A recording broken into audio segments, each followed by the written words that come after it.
On a frozen Montana highway, a single father discovers a dying female cop buried in the blizzard, her badge clutched in blue fingers, blood staining the snow.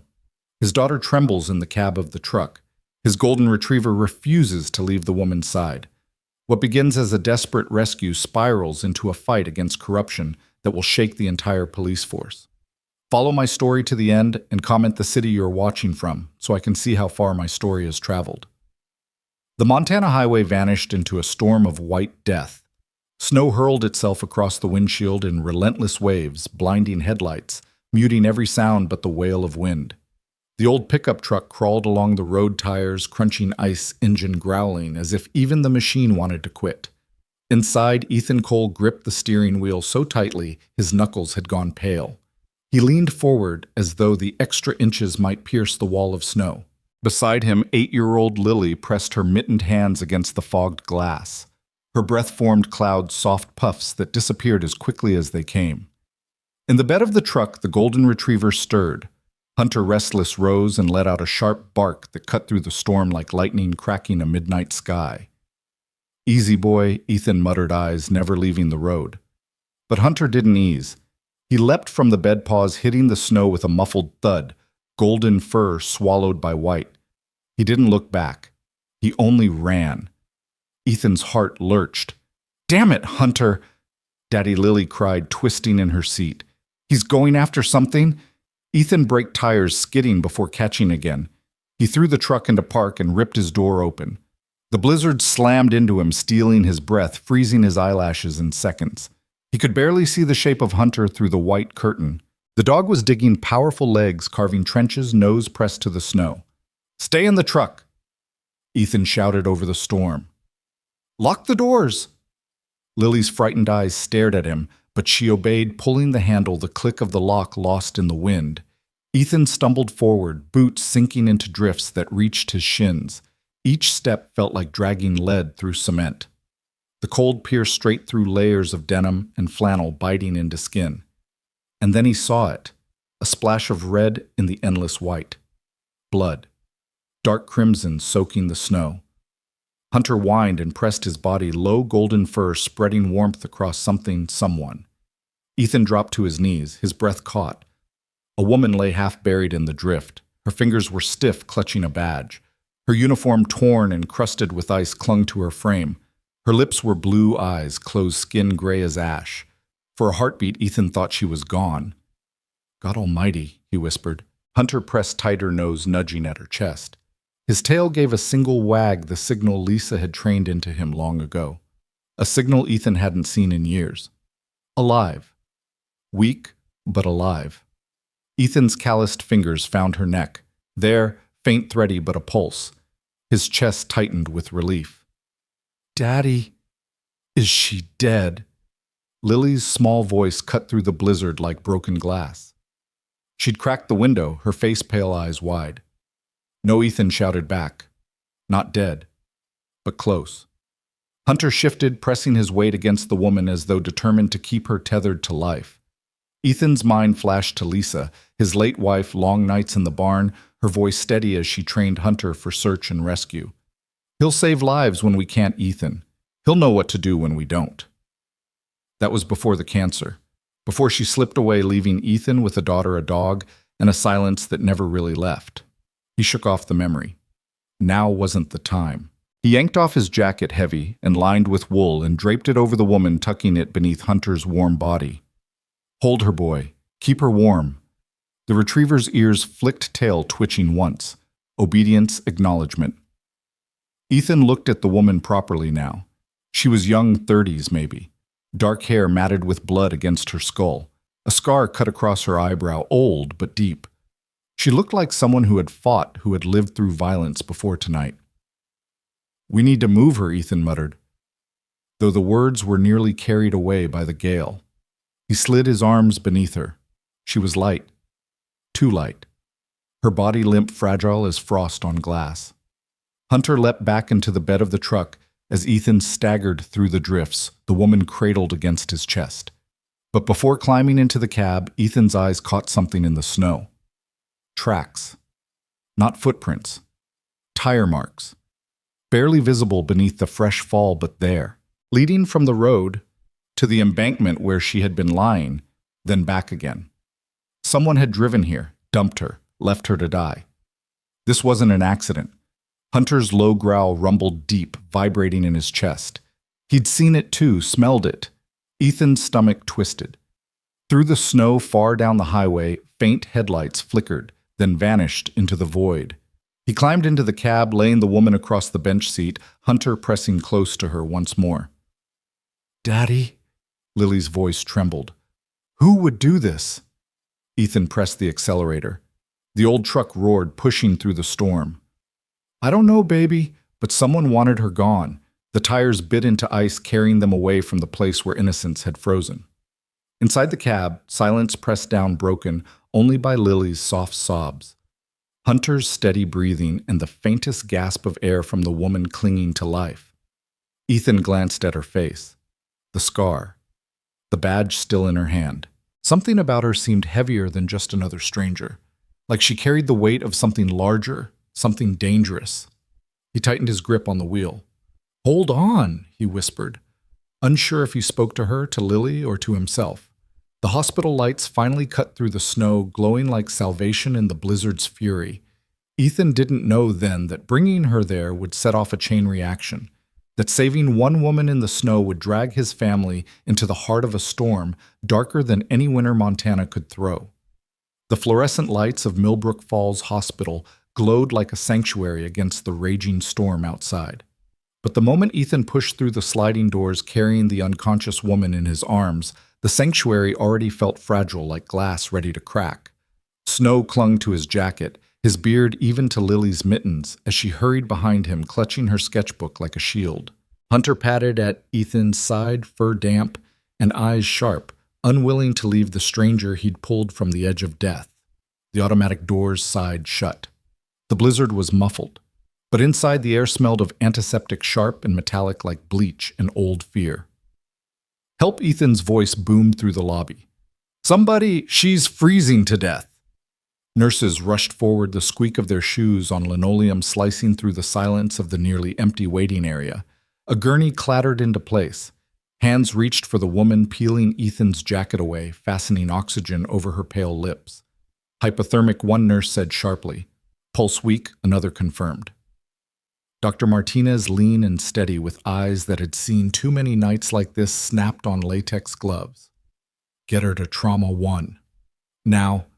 The gurney rolled away, wheels rattling against tile. Ethan stood frozen, arms suddenly empty, the weight of her absence startling after the burden of carrying her through the storm. Lily tugged his sleeve. "Daddy, will she live?" He crouched, met her wide eyes. Snow still melted in her lashes. "She's in God's hands now, baby, and the doctors." His voice was steady, but inside his chest was a storm of its own. Hunter whined, low eyes fixed on the swinging doors where the woman had vanished. Ethan exhaled, ran a rough hand over his face. He hadn't realized how much adrenaline had been driving him until now. His hands shook. His shoulders ached from carrying her through the drifts, but it was more than exhaustion. It was the tracks he'd seen in the snow, the way Hunter had growled. Someone had wanted her gone. He settled into a plastic chair, Lily curling against his side. Hunter lay at their feet, massive head resting across Ethan's boots, golden fur spreading warmth into the sterile chill of the waiting room. Minutes stretched. An hour, maybe more. The blizzard outside howled against the glass snow piling high, cutting them off from the world. The clock's second hand ticked too loudly. Finally, Dr. Martinez appeared. His gloves were gone, his face shadowed with fatigue. "She's alive," he said first, and Ethan felt something unclench deep inside him. But barely. The doctor continued. "Severe hypothermia, possible concussion. She's lost blood from a head wound. Another hour out there and—" His voice trailed off. He didn't need to finish. Ethan exhaled slowly, relief, but it came laced with dread. "Can we see her?" he asked. Martinez shook his head. "Not yet. She's unconscious. May stay that way 24 hours or longer. But Mr. Cole—" His voice dropped. Low. "Careful. There's something else." Hunter's ears pricked. Martinez leaned closer, lowering his voice so Lily wouldn't hear.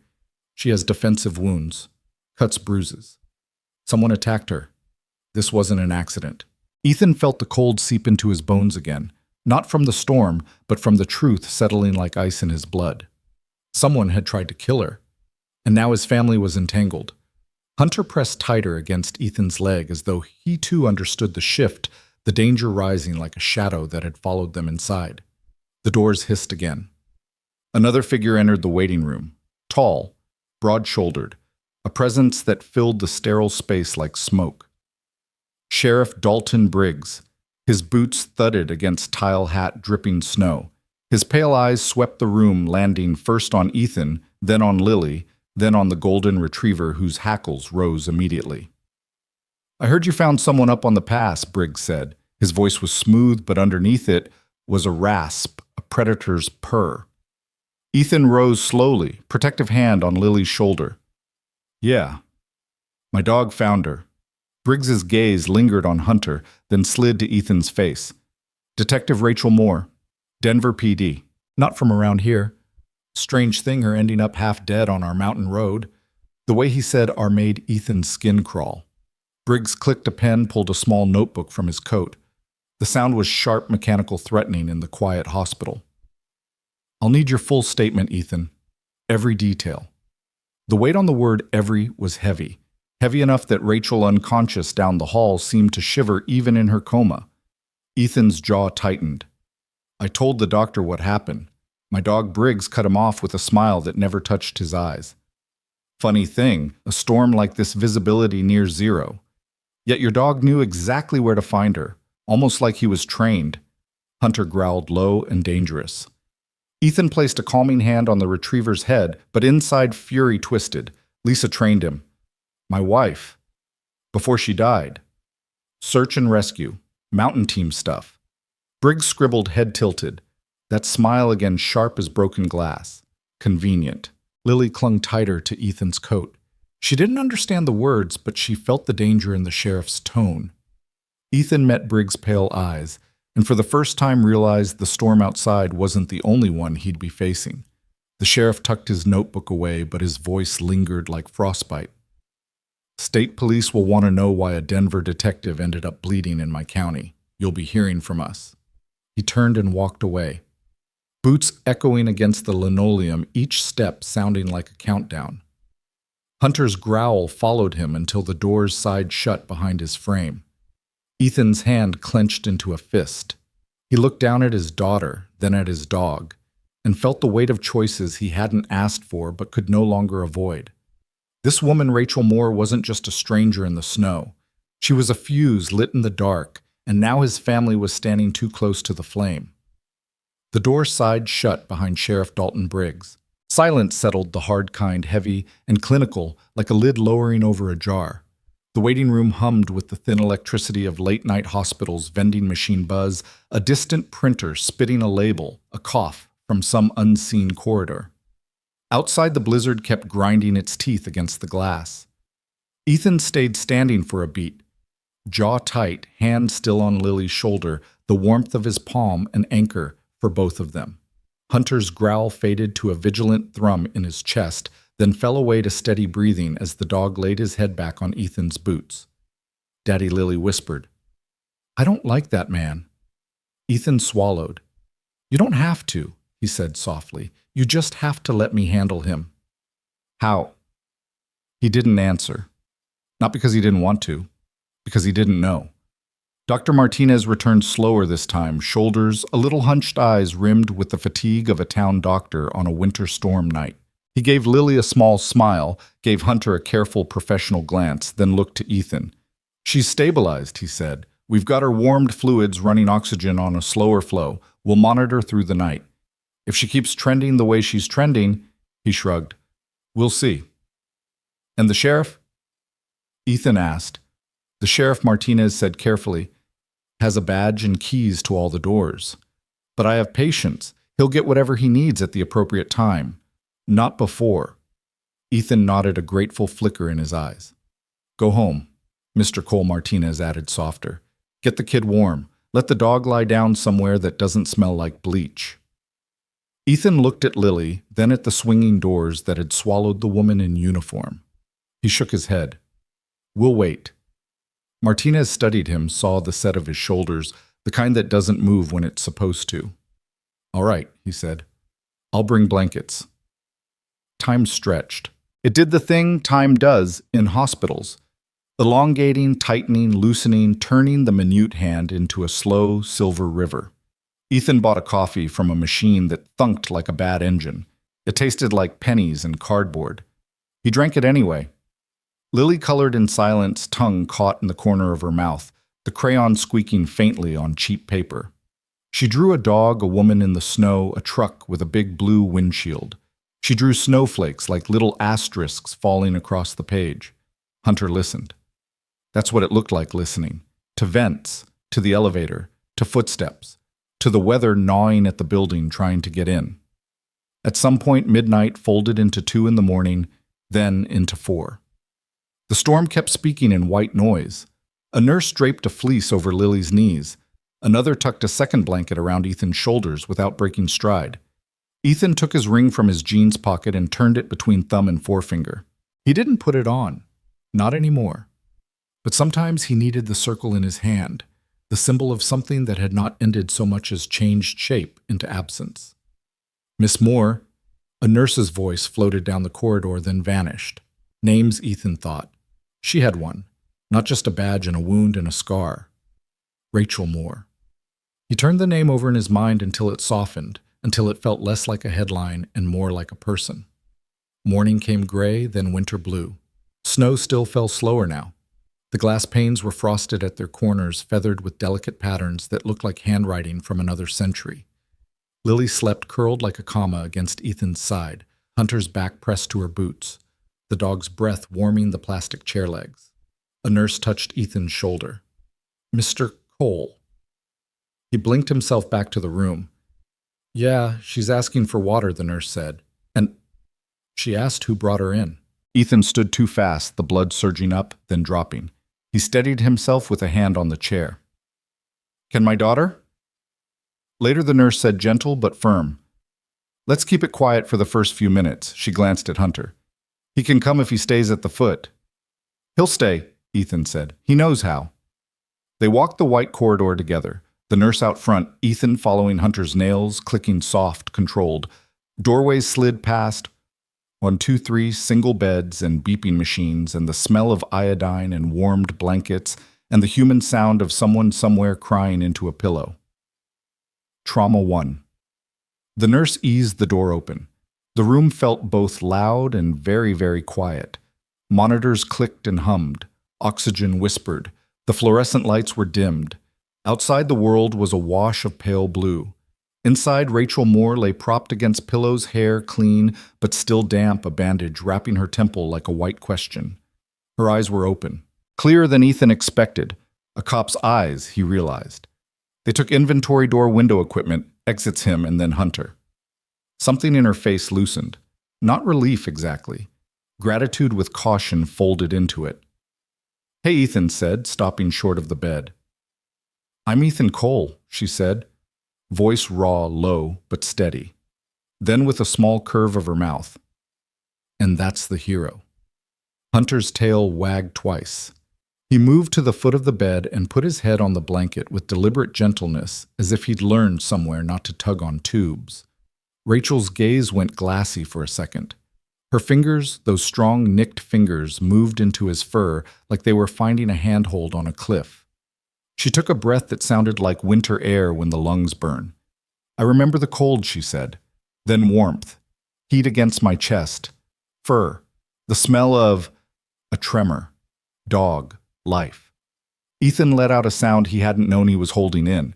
A small laugh. A swallow. Something human. He does that. My wife trained him. Search and rescue.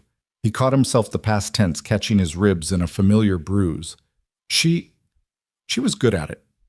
Rachel's eyes lifted to his. She saw it there, the shape of the loss, the way it still lived with him like a roommate. She nodded once, the way people who carry their own losses nod. Simple, respectful, no questions. "Water?" the nurse asked. Rachel nodded. greed rising and shame following it, both very human. She took a sip, coughed once, tried again. The second sip stayed down. Color crept back into her mouth. The nurse adjusted a line, checked a monitor, made notes with a pen that clicked briskly. "I'm Lily's dad," Ethan said after a moment, as if that were the most important biography he possessed. Maybe it was. "We were driving." Hunter jumped out. "He doesn't do that unless—" He trailed, glancing at her bandage. "Unless he smells death," Rachel said, voice dry. Then softer. "Or life trying to leave." Ethan nodded. There were tire tracks, faint, coming off the road, going back. He watched her face as he said it, the smallest flinch. The kind of micro-expression you'd miss unless you'd been watching people very closely for years, or unless you were a parent. "What's the last thing you remember?" he asked. "Before the snow." She pinched her eyes shut for a second, as if light hurt. Memory hurt more. A curve. Headlights in the mirror. Then she made a small, helpless gesture. "It's all noise." The door opened softly. Dr. Martinez stepped in with the energy of a man who'd had 2 sips of coffee and 90 seconds of quiet. He looked at Rachel with professional warmth, then at Hunter with admiration he didn't bother to hide. "You were lucky," he said, checking her pupils with a penlight. "And also, stubborn." She managed something like a smile. "Occupational hazard." Martinez turned the light off and pocketed it. "Concussion. You'll have headaches. You'll be tired. Things will slosh around in there for a bit. It'll pass. But concussion protocols mean you shouldn't be alone for 72 hours. Someone should wake you, monitor. You make sure your speech doesn't slur." He glanced at Ethan. "Make sure she doesn't decide to go chase bad guys." "That a medical order?" she asked, dry. "That's a medical plea," he said. "And yes, an order." Rachel's eyes drifted toward the window. Snow, endless and bright, lay across the parking lot. A plow made a slow pass the blade, throwing a scarf of white aside. "There's a motor lodge," she said, "reflex more than plan. Main Street." Martinez shook his head. "Closed last month." Murphy finally hung it up. "Then I'll find—" She stopped. She didn't have another noun ready. Motel, friend, safe house. None of those words lived here. Ethan heard himself speak before he measured the sentence. It was instinct, the same one that had shoved him out of the truck into the storm. "You can stay with us." She turned to him, startled, wary, grateful, all in one inhale. "Mr. Cole." "I don't know if it's Ethan," he said. "And it's not charity. It's logistics." He tried to make it sound like a spreadsheet. It wasn't. It was a man staring at a stranger's scars and hearing footsteps in the hall that sounded like trouble in human shoes. "We've got a spare room. Lily will be at school during the day." Hunter already voted.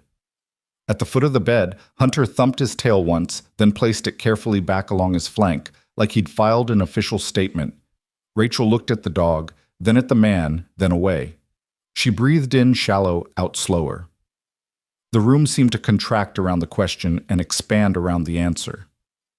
Dr. Ethan asked, deferring, needing a witness, maybe a permission slip he could wave at his future self when doubt walked in at 3 a.m. Martinez scratched at his jaw. "It's not a hospital, but she'll be safer in a house than in a motel that doesn't exist." He tucked his pen behind his ear. "If she agrees, I'll print the concussion sheet.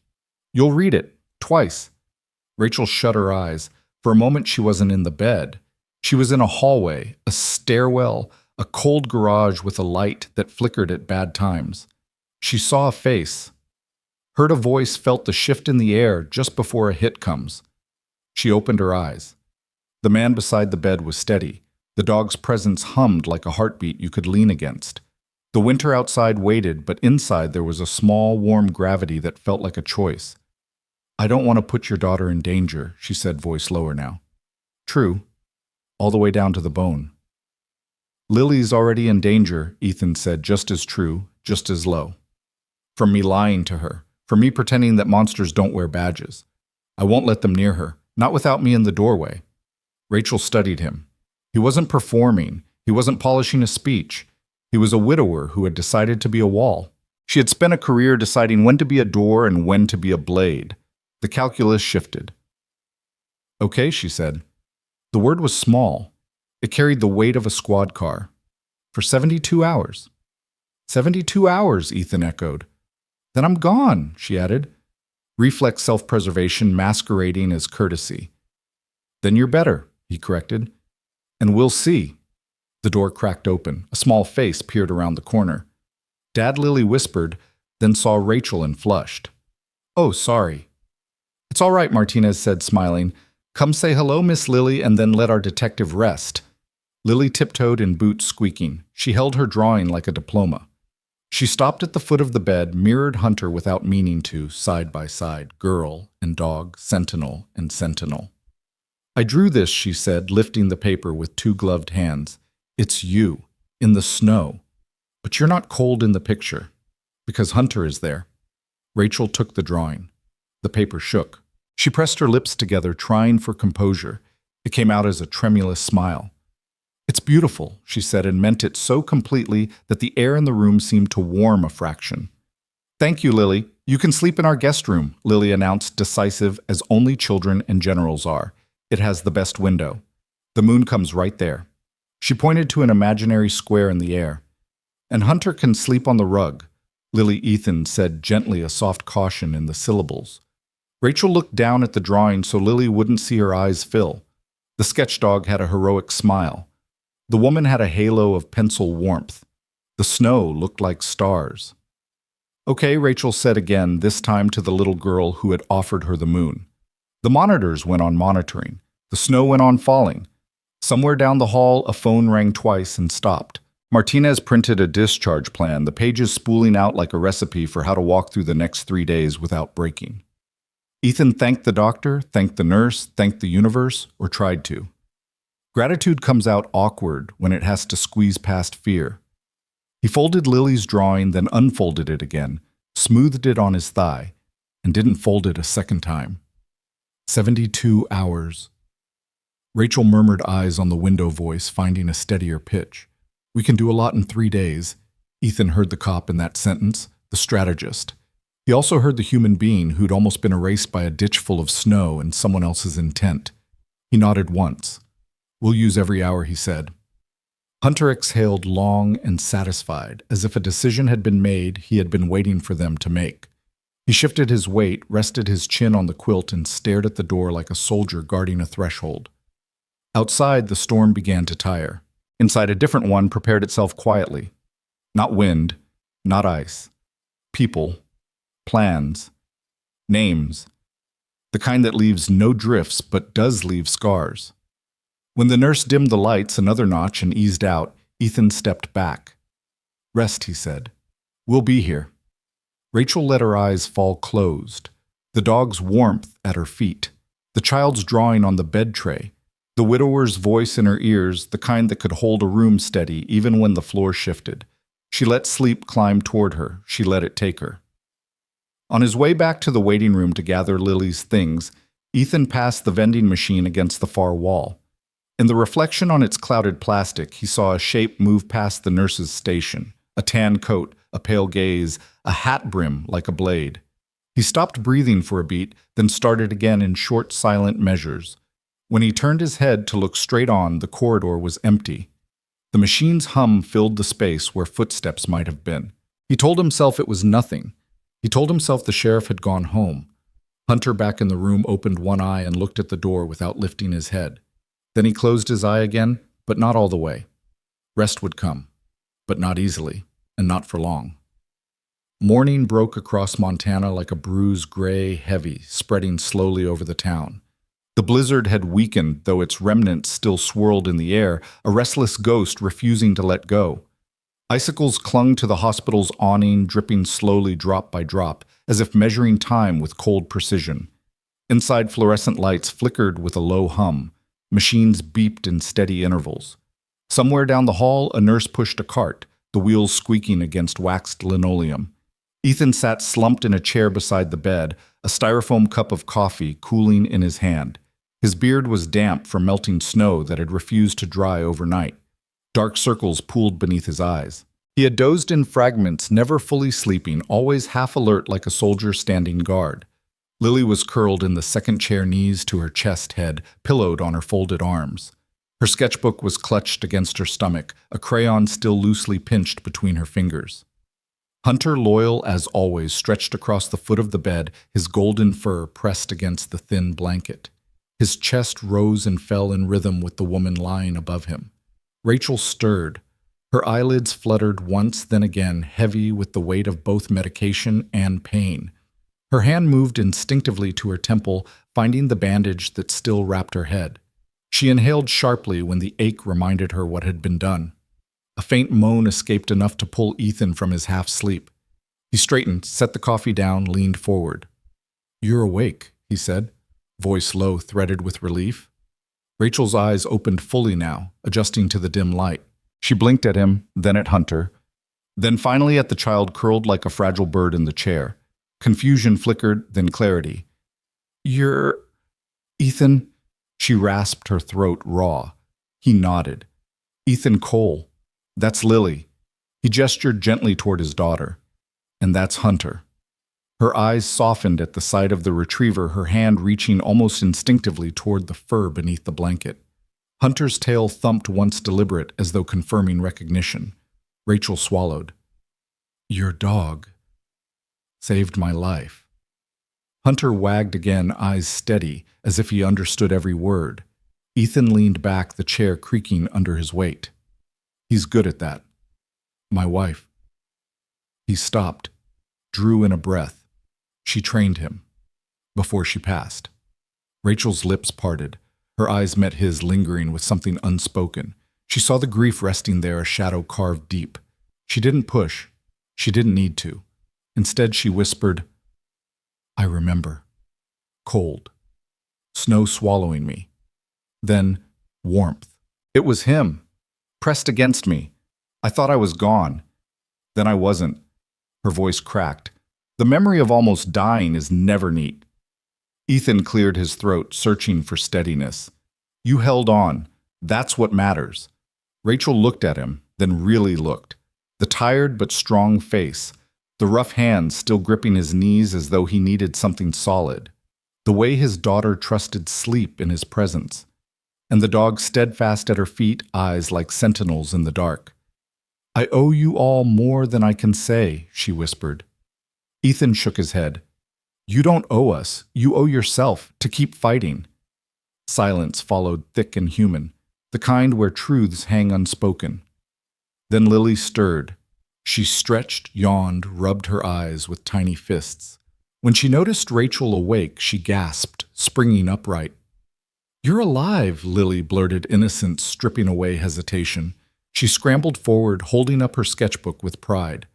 "I drew this. It's you and Hunter. In the snow." She thrust the drawing onto Rachel's lap. Crayon lines showed a woman lying in drifts, a golden dog pressed to her side. Around them, swirling blue lines for the storm, little stars of white pencil for snowflakes. Rachel's hands trembled as she held it. Tears blurred her vision. "It's beautiful, sweetheart. Truly beautiful. Thank you." Lily beamed shoulders, straightening pride glowing in her small frame. Rachel reached out fingers, brushing the girl's cheek with careful tenderness. "You have a brave heart," she said. Hunter leaned closer, his nose nudging Lily's knee as though seconding the observation. Ethan watched the exchanged chest tightening in ways he hadn't felt in years. The sight of his daughter's innocence touching the broken edges of a stranger. The sight of that stranger letting her guard down, if only for a heartbeat. The moment fractured when the door clicked open. A nurse entered, followed by Dr. Martinez. He carried a clipboard, his expression composed but cautious. "Detective Moore," he greeted gently. Rachel shifted against the pillows. "Rachel," she corrected quietly. "Detective can wait." Martinez nodded. "Rachel, you're stable enough to leave, but with conditions. Concussion protocols require supervision for at least 72 hours.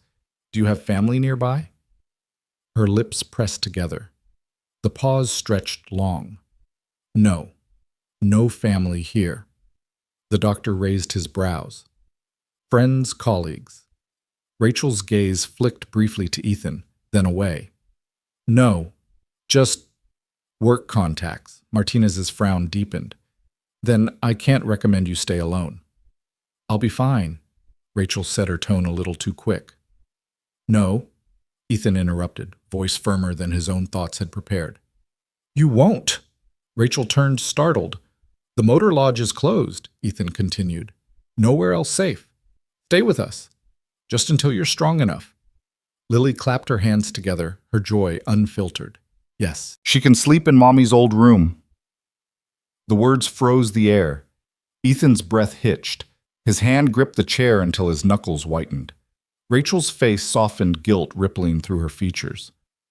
I didn't mean to, Lily stammered, realizing too late the landmine she'd stepped on. It's okay, honey, Ethan said quickly, forcing a thin smile. He looked at Rachel, voice quieter. The guest room will be perfect. Rachel studied him. She saw the pain hiding beneath the mask, the way his shoulders tensed. She reached her fingers, brushing his flannel sleeve, light but firm. If this is too much, she murmured, I'll find somewhere else. I don't want to reopen wounds. Hunter stood turned, looked at both of them, then padded toward the door. He sat tail swishing, once gaze expectant. His silent message was clear. Home. Ethan exhaled slowly. The decision once spoken became a weight he could not set down. Lisa would have insisted he said his wife's name, tasting both sweet and bitter. She'd be furious if I left you out in the cold. Rachel closed her eyes briefly. Gratitude, sorrow, hesitation all folded into one. Then, thank you. That night the Carter house waited at the end of Maple Street, wrapped in snow, and silence lace curtains faintly yellowed at the edges, a white fence bowed beneath frost.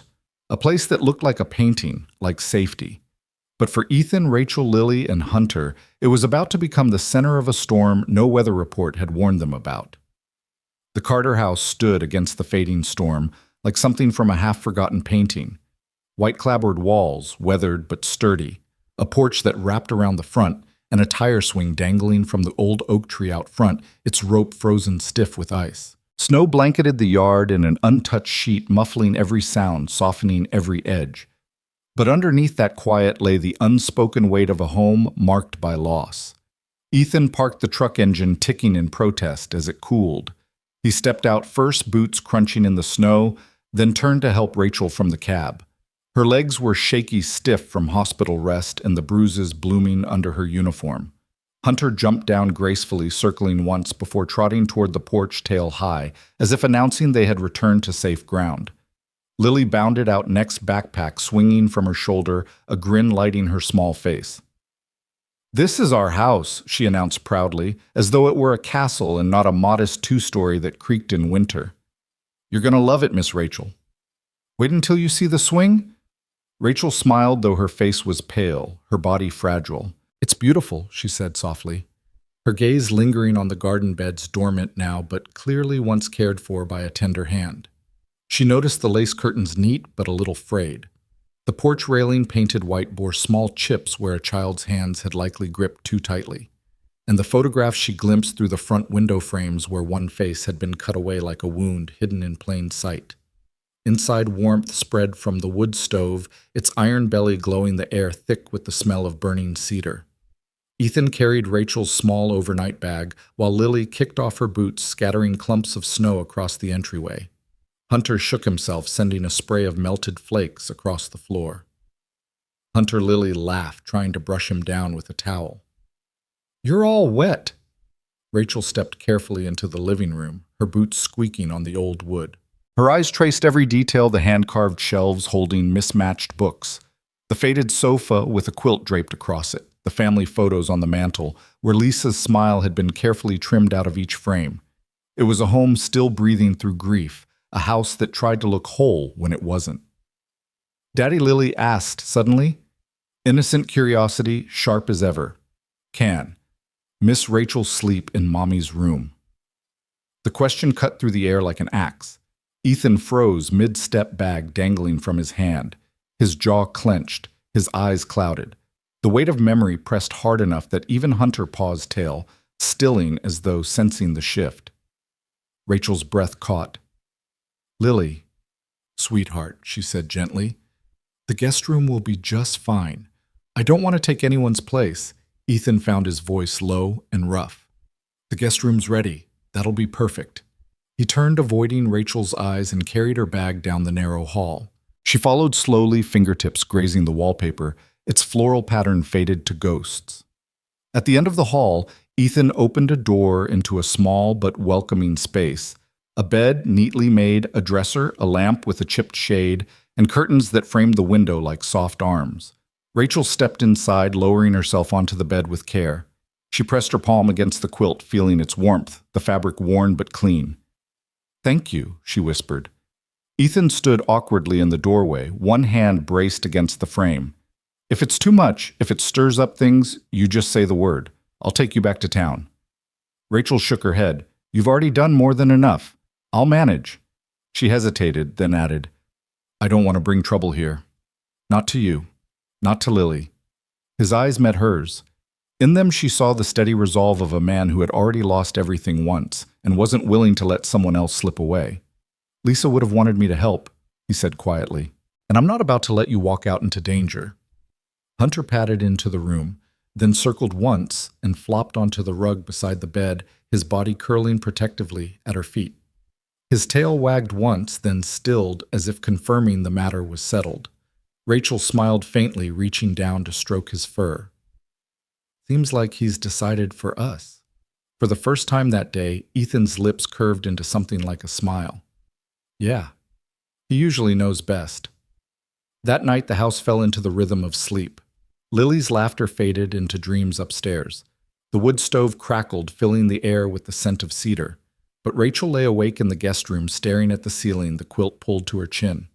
Hunter breathed steadily at her side, but his ears twitched with every creak of the house, every groan of winter pressing against the walls. She thought of Denver, of the case that had brought her here, of the faces she'd been chasing, of the sheriff's pale eyes. And she thought of Ethan, quiet, steady, haunted. A man who carried loss like a shadow, but who still opened his door to a stranger bleeding in the snow. Her chest tightened. Gratitude, guilt, fear. They all tangled together, making sleep impossible. Through the thin walls, she heard Ethan moving downstairs, the clink of dishes, the shuffle of papers, the slow, heavy tread of a man filling empty hours with tasks that didn't need doing. She closed her eyes, listening to the sound of him, listening to the sound of a house that had opened itself to her. Hunter shifted closer, laying his head across her ankle, a warm weight, a promise. His amber eyes flicked open once, catching the slice of moonlight through the curtains. He stared at the door as though keeping watch, as though he already knew the storm outside wasn't finished with them yet. Rachel whispered into the darkness, her voice barely audible. "What did you see out there, boy? What do you know that I don't?" Hunter's tail thumped once against the rug, silent, assured. Rachel closed her eyes again. Sleep came in pieces, broken by flashes of headlights, by the memory of ice on her skin, by the shadow of the sheriff's smile. Morning would come soon. With it questions. With it choices. And the quiet sanctuary of the Carter house would begin to crack under the weight of secrets carried in from the snow. Breakfast began with sound. The house woke not to an alarm, but to the soft percussion of a skillet, heating, the whisper of bacon easing into a pan, the low burble of coffee in the machine. Pipes ticked, floorboards murmured, and the stove exhaled warmth into the winter air. Light crept across the kitchen tiles, pale and thin, filtered through frost-feathered glass. Outside, snow still covered the street, though the blizzard's rage had settled into a hush, as if the world itself were pausing to breathe. Ethan moved with the steady rhythm of a man who knew tasks by heart. Ladle rising and falling, batter spreading in golden circles, pancakes flipping with practiced grace. His motions were careful, unhurried, the kind of care born of routine and necessity. At the table, Lily perched with a pencil behind her ear, her hair wild from sleep, boots half-laced at her feet. She hummed to herself, sketching Hunter with exaggerated muscles and a cape. The golden retriever sprawled loyally beside her chin, resting on her socked toes, accepting accidental crumbs with quiet dignity. Rachel lingered in the doorway. She didn't step in at first.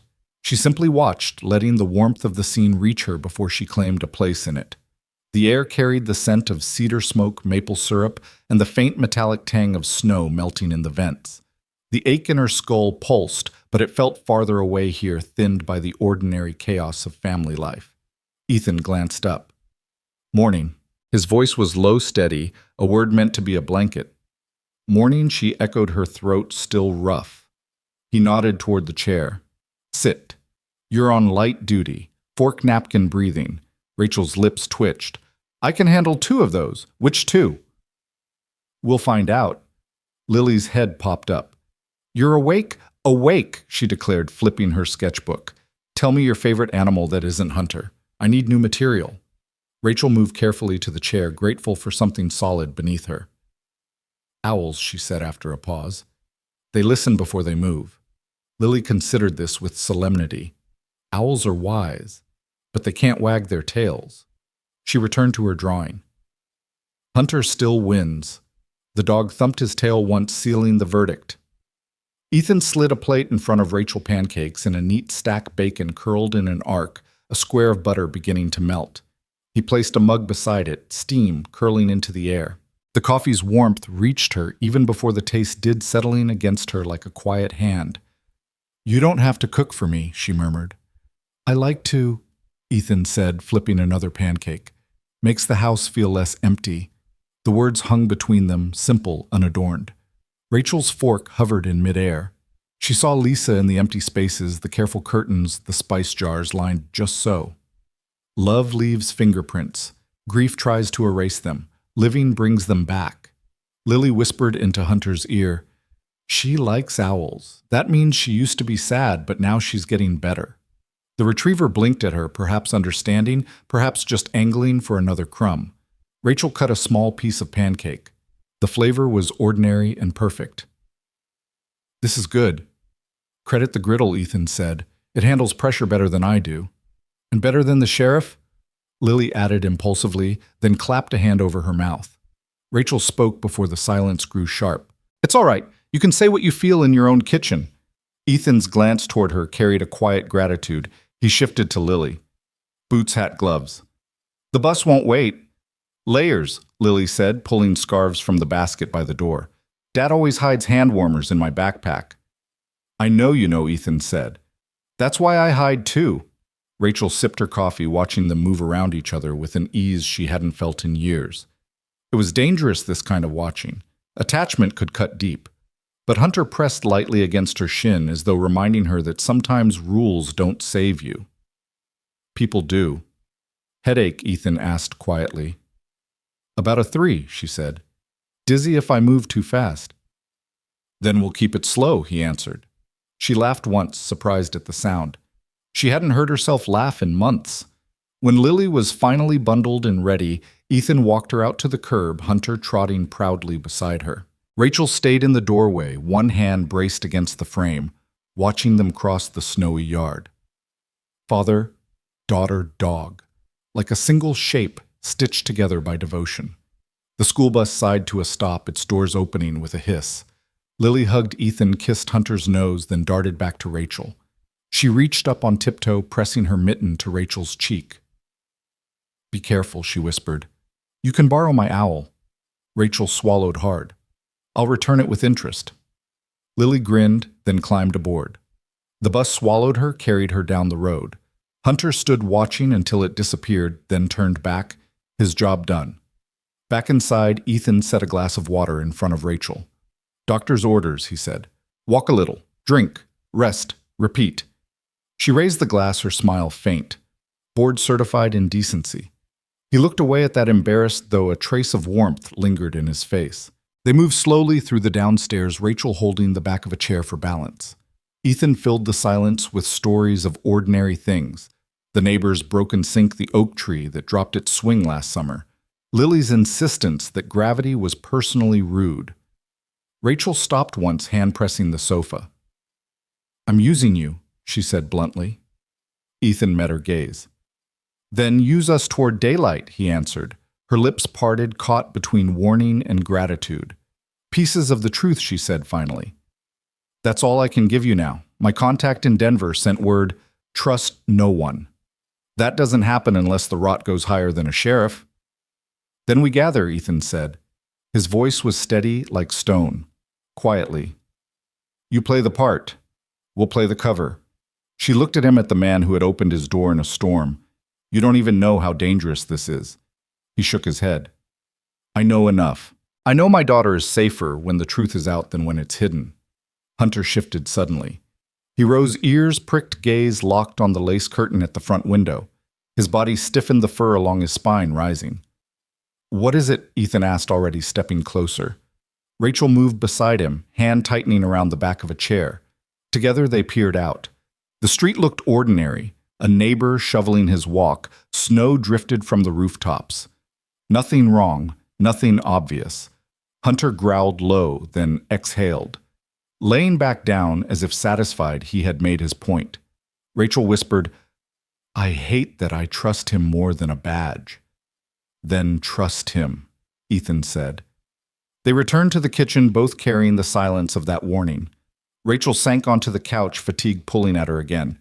Ethan fetched a cardboard box from the closet, setting it on the coffee table. Inside were photographs Lisa in the kitchen flower on her cheek. Lily gripping Hunter's ears when she was a toddler. Ethan sifted through them, each picture a weight, each picture a release. Rachel studied one quietly. She was beautiful. She was loud. Ethan corrected gently, his eyes shining, and brave. For a moment the room was softer, grief turning into memory. Then came the knock. 3 raps. A pause. 2 more. Exact, deliberate. Hunter's growl began in his chest, rising like thunder far away. Ethan met Rachel's eyes. No words, just a shared understanding. She nodded once. He placed his hand on the doorknob, then drew it back, the air between them tightening. The house listened. The winter listened. And so did the man standing outside on the porch. The knock hung in the air like an echo rattling around the quiet rooms of the Carter house. Hunter had already planted himself in front of the door. Body stiff, tail low, ears pricked toward the wood.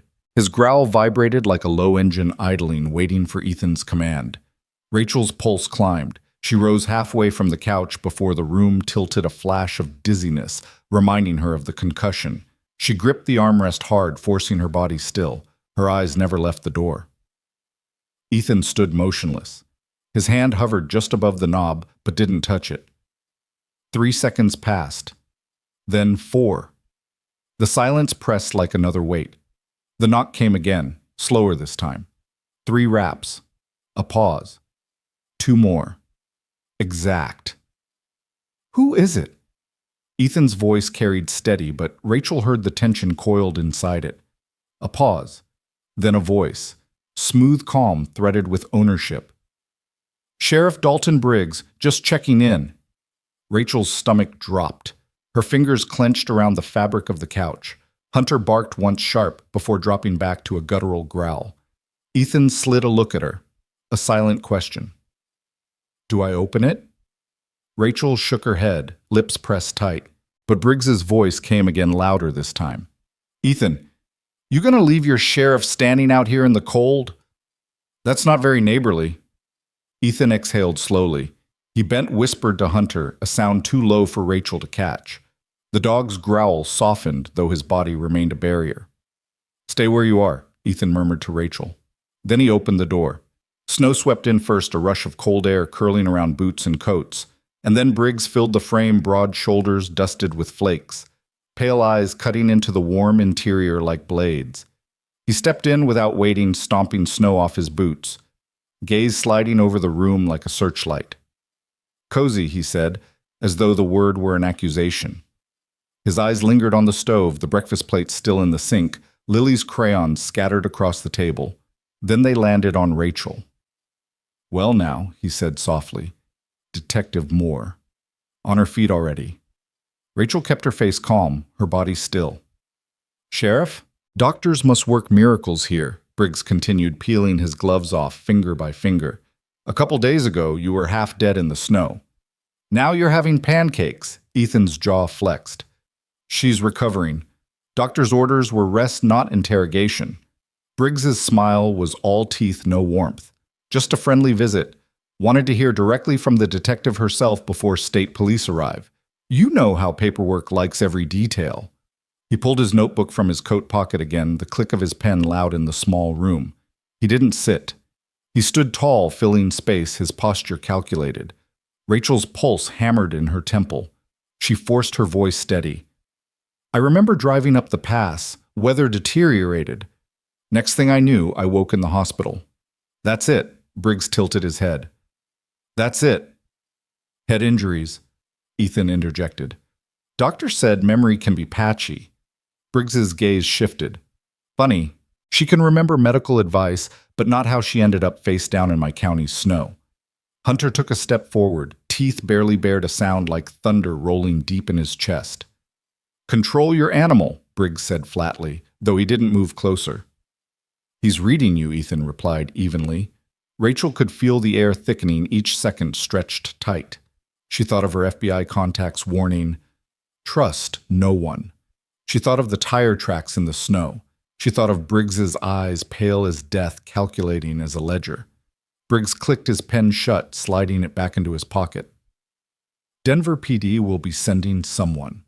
We'll get to the bottom of why a detective from another state nearly bled out in our mountains. He paused, then added, and why she ended up here. The weight of his words pressed down hard. Not a question, a warning. He tugged his hat lower, pulled his gloves back on, and stepped back into the doorway. You take care now, Ethan. Wouldn't want this storm to claim any more lives. The door closed. The snowstorm's howl filled the silence he left behind. Rachel exhaled shakily, realizing she had been holding her breath the whole time. Ethan locked the door hand, lingering on the bolt. His shoulders were tight, his jaw set. He turned his eyes, meeting hers. You're not here for an accident, he said quietly, though the words landed like a hammer. Rachel's throat closed. She wanted to lie. She wanted to say yes, but Hunter moved to her side, pressing against her leg, his body warm, grounding, his eyes fixed on her with something that felt like insistence. Ethan sat opposite her, leaning forward, voice steady but firm. Tell me the truth. You dragged my family into this the second you collapsed in the snow. I can't protect Lily from shadows. I need to know what we're fighting. Rachel's lips trembled. Silence stretched. Hunter pressed closer. Ethan didn't move, didn't look away. Finally, Rachel spoke. I came here to investigate Sheriff Briggs, she whispered. And what I've found, her eyes closed briefly. Corruption, tampered evidence, people who should be alive but aren't. He's not just a sheriff, Ethan. He's part of something bigger, something that doesn't want me breathing. The room went very still. Ethan's hand curled into a fist against the table. His voice dropped to a whisper, sharp as broken glass. Then we're already at war. Hunter's growl rumbled again, deeper this time, as if to say he'd known all along. The house was silent after Briggs left, but it was not the silence of peace. It was the heavy kind, the kind that hummed through walls, filled every corner, and pressed against skin until it felt like armor cracking. Rachel sat stiff on the couch, her hands clenched in her lap, staring at the door as though the sheriff's shadow still lingered there. Hunter paced once back and forth, nails clicking on the hardwood before settling at her side, his head angled to rest on her thigh. His steady weight was grounding, but her pulse still raced.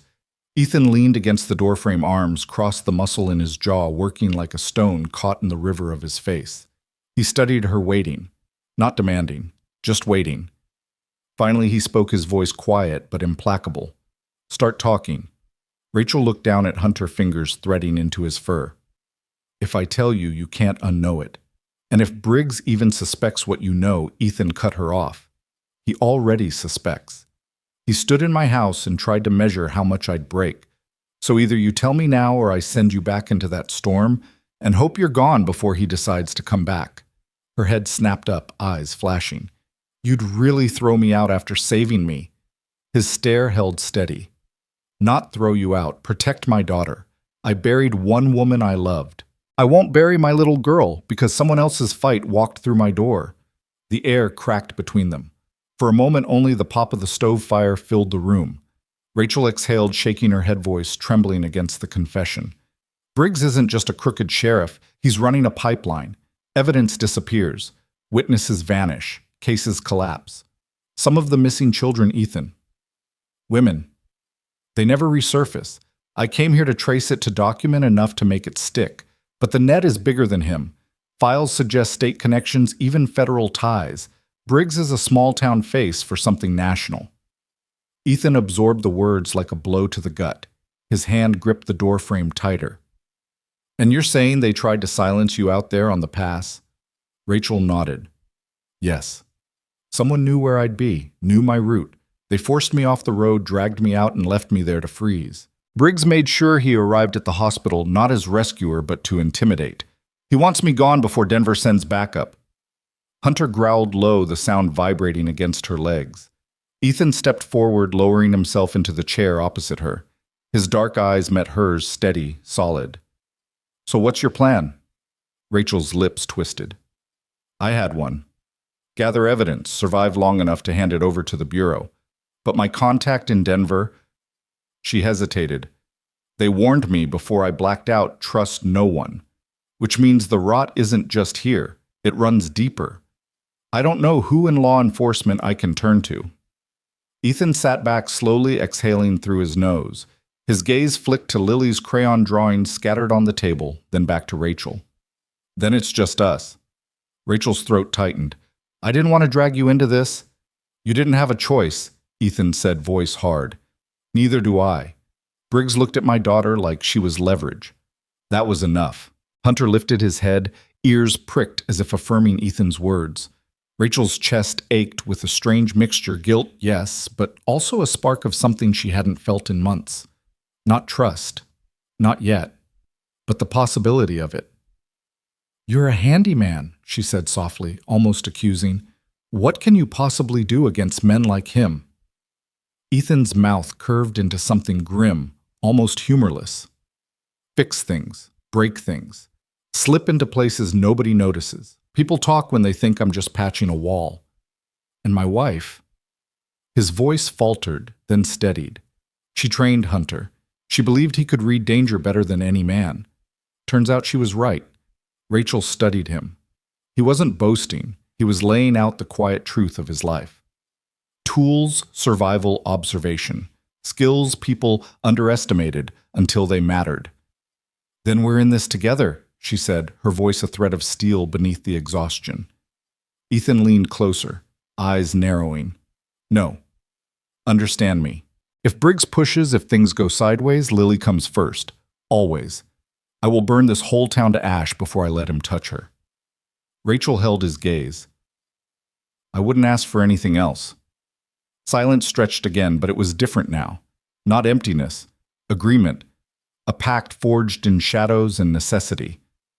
Hunter stood suddenly, muscles tense, head snapping toward the window. His tail stiffened, a warning flag.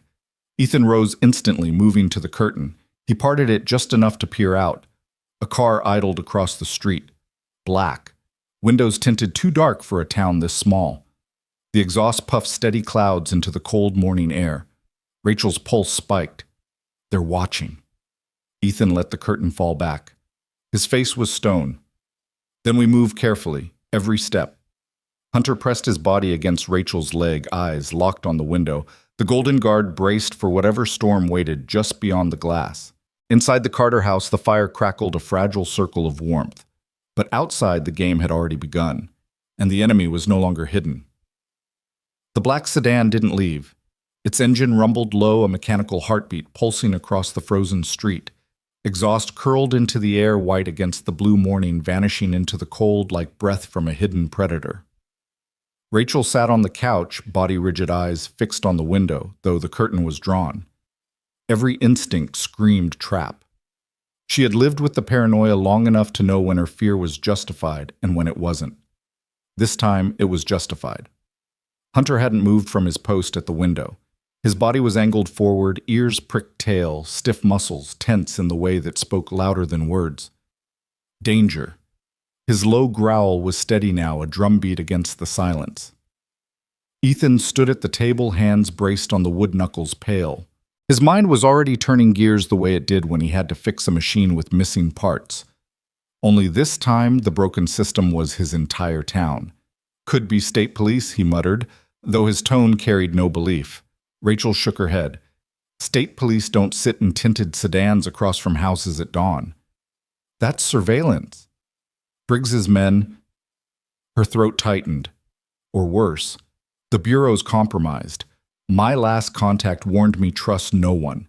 If they know I'm here, it isn't because Briggs alone told them. It means the leak runs higher, maybe all the way to Denver. Ethan exhaled sharply, dragging a hand over his beard.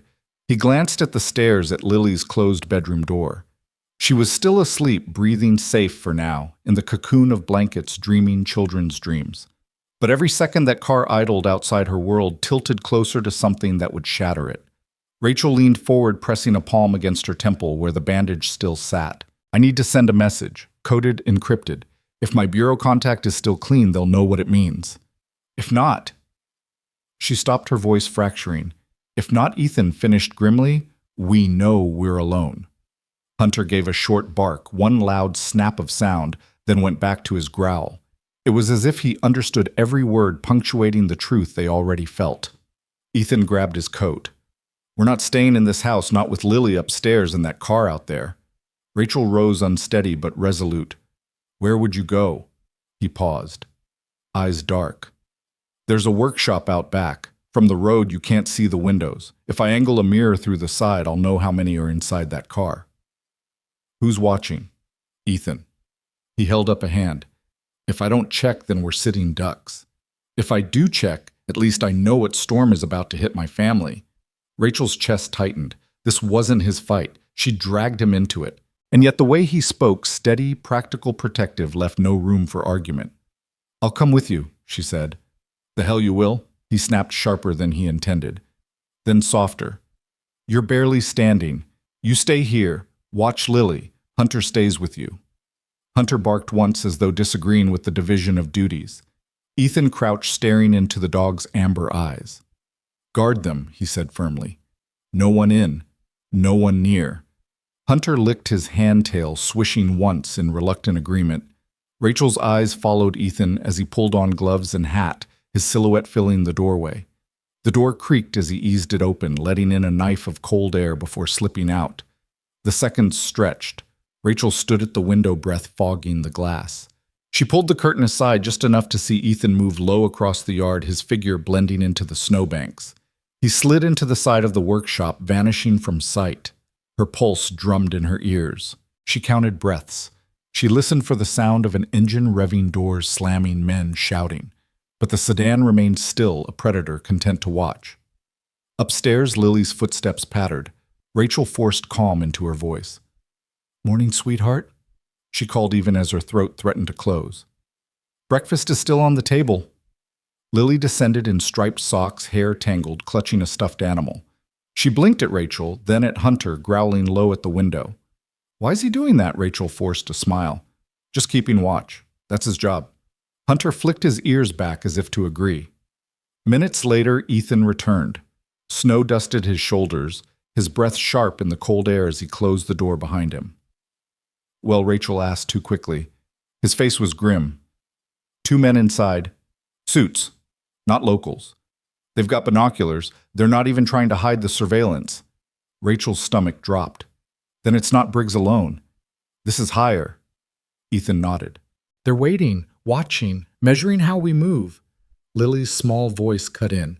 Daddy, who's outside? The air went still. Rachel's heart clenched. Ethan knelt, pulling his daughter close, speaking in the voice he used when storms knocked out power, and she was scared of the dark. Just some people keeping an eye on things. Nothing you need to worry about. I'll keep you safe. Her eyes searched his, innocent but sharp. Promise, he whispered. Rachel turned away, blinking, hard guilt burning in her chest. She was the reason those men were there. She was the reason Lily needed promises of safety at all. Ethan rose, jaw set. We can't stay passive. If they're watching, then they know you're alive.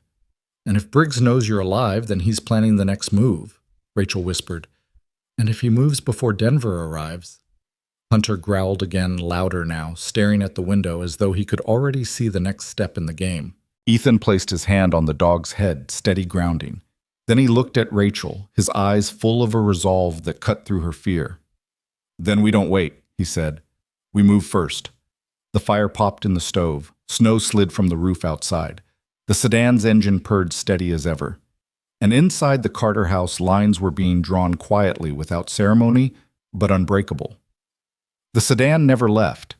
It sat like a shadow pinned to the curb, its dark windows reflecting nothing, its engine a low growl under the winter morning. For hours, it didn't move, didn't blink, didn't flinch, just watched. Inside the Carter house, the tension thickened with each tick of the clock. Even Lily, who usually filled the space with chatter and crayons and laughter, had gone quiet. She perched on the rug beside Hunter, small hands stroking the retriever's fur as though she could anchor herself to his steady presence. Rachel sat near the window posture, straight jaw tight. Every muscle in her body ached to do something, to move, to fight, but the concussion still dragged at her, pulling her into dizzy spells whenever she stood too quickly. She hated the weakness, hated that Ethan's kindness had become both her refuge and her guilt. Ethan moved through the house like a man preparing for a storm that hadn't yet broken. He checked locks, pulled curtains tighter, set a kettle on the stove. But his movements weren't only domestic, they were tactical. He was gauging sight lines, testing hinges, considering escape routes, even as he buttered toast for his daughter. When Lily excused herself to fetch another blanket from upstairs, Rachel whispered, "This can't go on. Surveillance means escalation. The longer they sit there, the closer we are to Briggs knocking again, or worse." Ethan leaned against the counter, arms crossed. His gaze was steady, dark. "You said you needed to send a message." "Yes, but I can't do it from here. The house might already be tapped. Briggs's people could intercept it. I need neutral ground." He thought for a moment, then nodded slowly. "The post office, public computer. Half the town uses it for online orders. Nobody would notice you." Rachel hesitated. "Too visible. If Briggs has watchers inside?" "Then we go smart," Ethan said. His voice carried the quiet authority of a man who'd fixed problems all his life, some with wrenches, some with grit.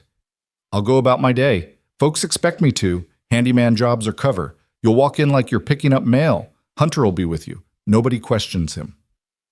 Rachel's eyes searched his. "And if they do, then we'll improvise," he said simply. Hunter thumped his tail once, as if already signing off on the plan. The walk to town felt like crossing a minefield.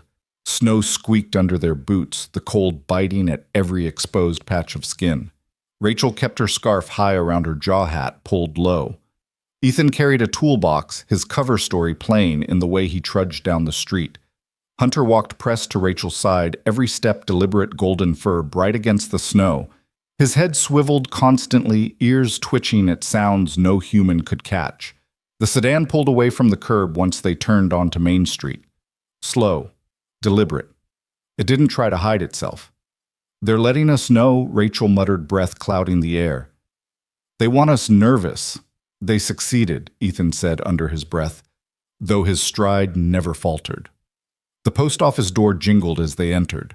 Warmth, fluorescent lights, the faint smell of old envelopes and printer ink. A clerk nodded absently from behind the counter. Rachel moved quickly to the row of public terminals. She sat logged in, her fingers flying over the keyboard with the precision of muscle memory. She typed the coded request, short, clinical, disguised in layers of everyday phrasing that only her bureau contact would recognize. Hunter sat at her feet, gaze locked on the doorway, tail twitching once with every passerby. Ethan loitered near the bulletin board, pretending to read flyers for piano lessons and missing pets. His toolbox rested at his boots, but his eyes flicked constantly, measuring everyone who walked in. The reply came back faster than Rachel expected. Too fast. She opened it, heart pounding. The words chilled her blood. Case compromised. Trust no one in law enforcement. Federal connections confirmed.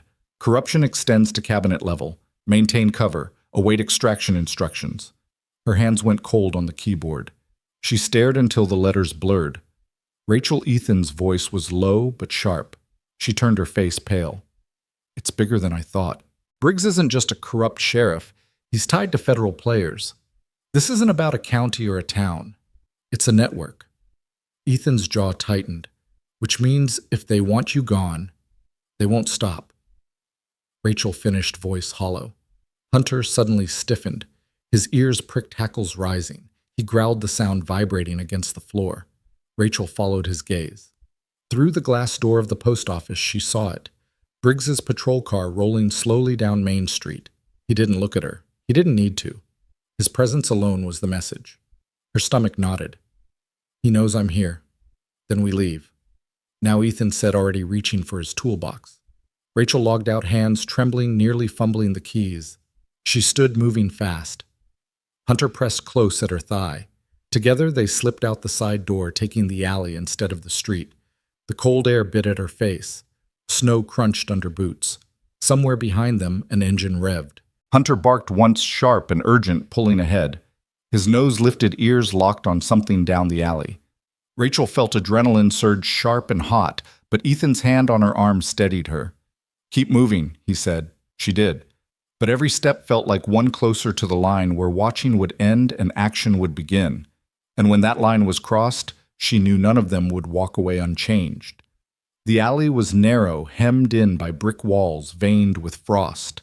Snow had drifted high against garbage bins and the back steps of shuttered shops. The air smelled faintly of old grease and wet cardboard.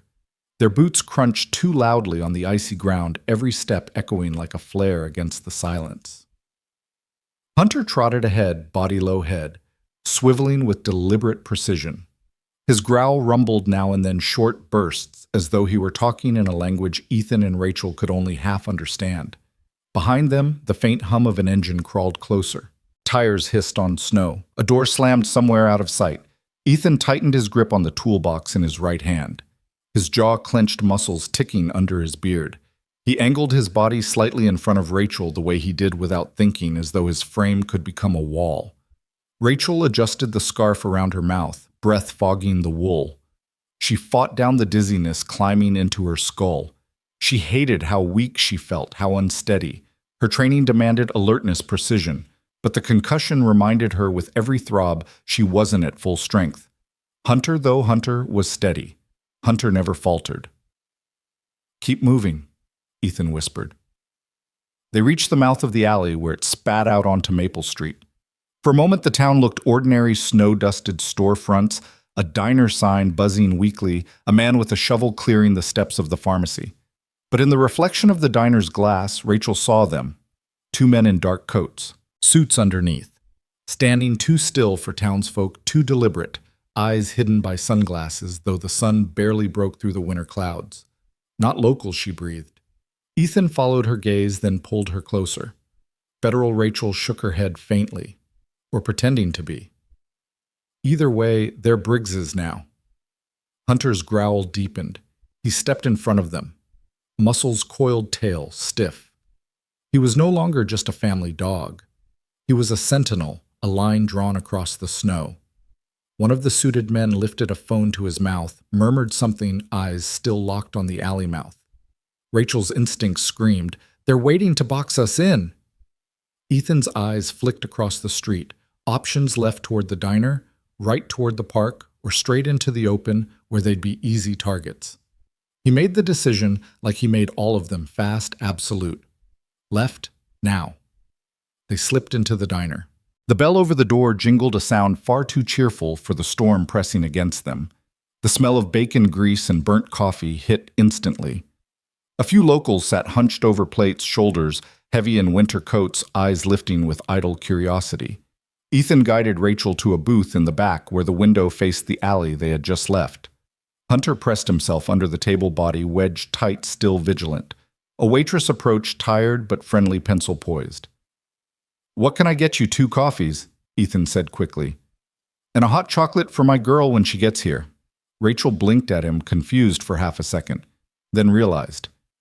He was laying cover, making them look like nothing more than a family waiting for a child. The waitress scribbled, nodded, walked away. Rachel leaned in, voice low. "We can't stay long. They'll follow. Briggs already knows." Ethan's eyes were steady, dark. "Then we use the time we've got." She met his gaze, pulse hammering. "For what?" "Tell me what you need," he said. "Tell me what evidence proves this, where it is, what I can get to without painting a target on Lily's back." Rachel's throat went dry. She glanced around diners, hunched over eggs and toast, the cook flipping pancakes in the back. None of them knew the storm swirling just outside. Finally, she whispered, "There's a storage unit just outside town. Everything I've gathered, files, photos, recordings. If Briggs gets to it, it's gone. But if I can pull it, I can send it straight to my bureau contact. That's the only shot we have at proving this isn't just small-town corruption." Ethan's jaw set. "Then we get it." Rachel's hand trembled on the table.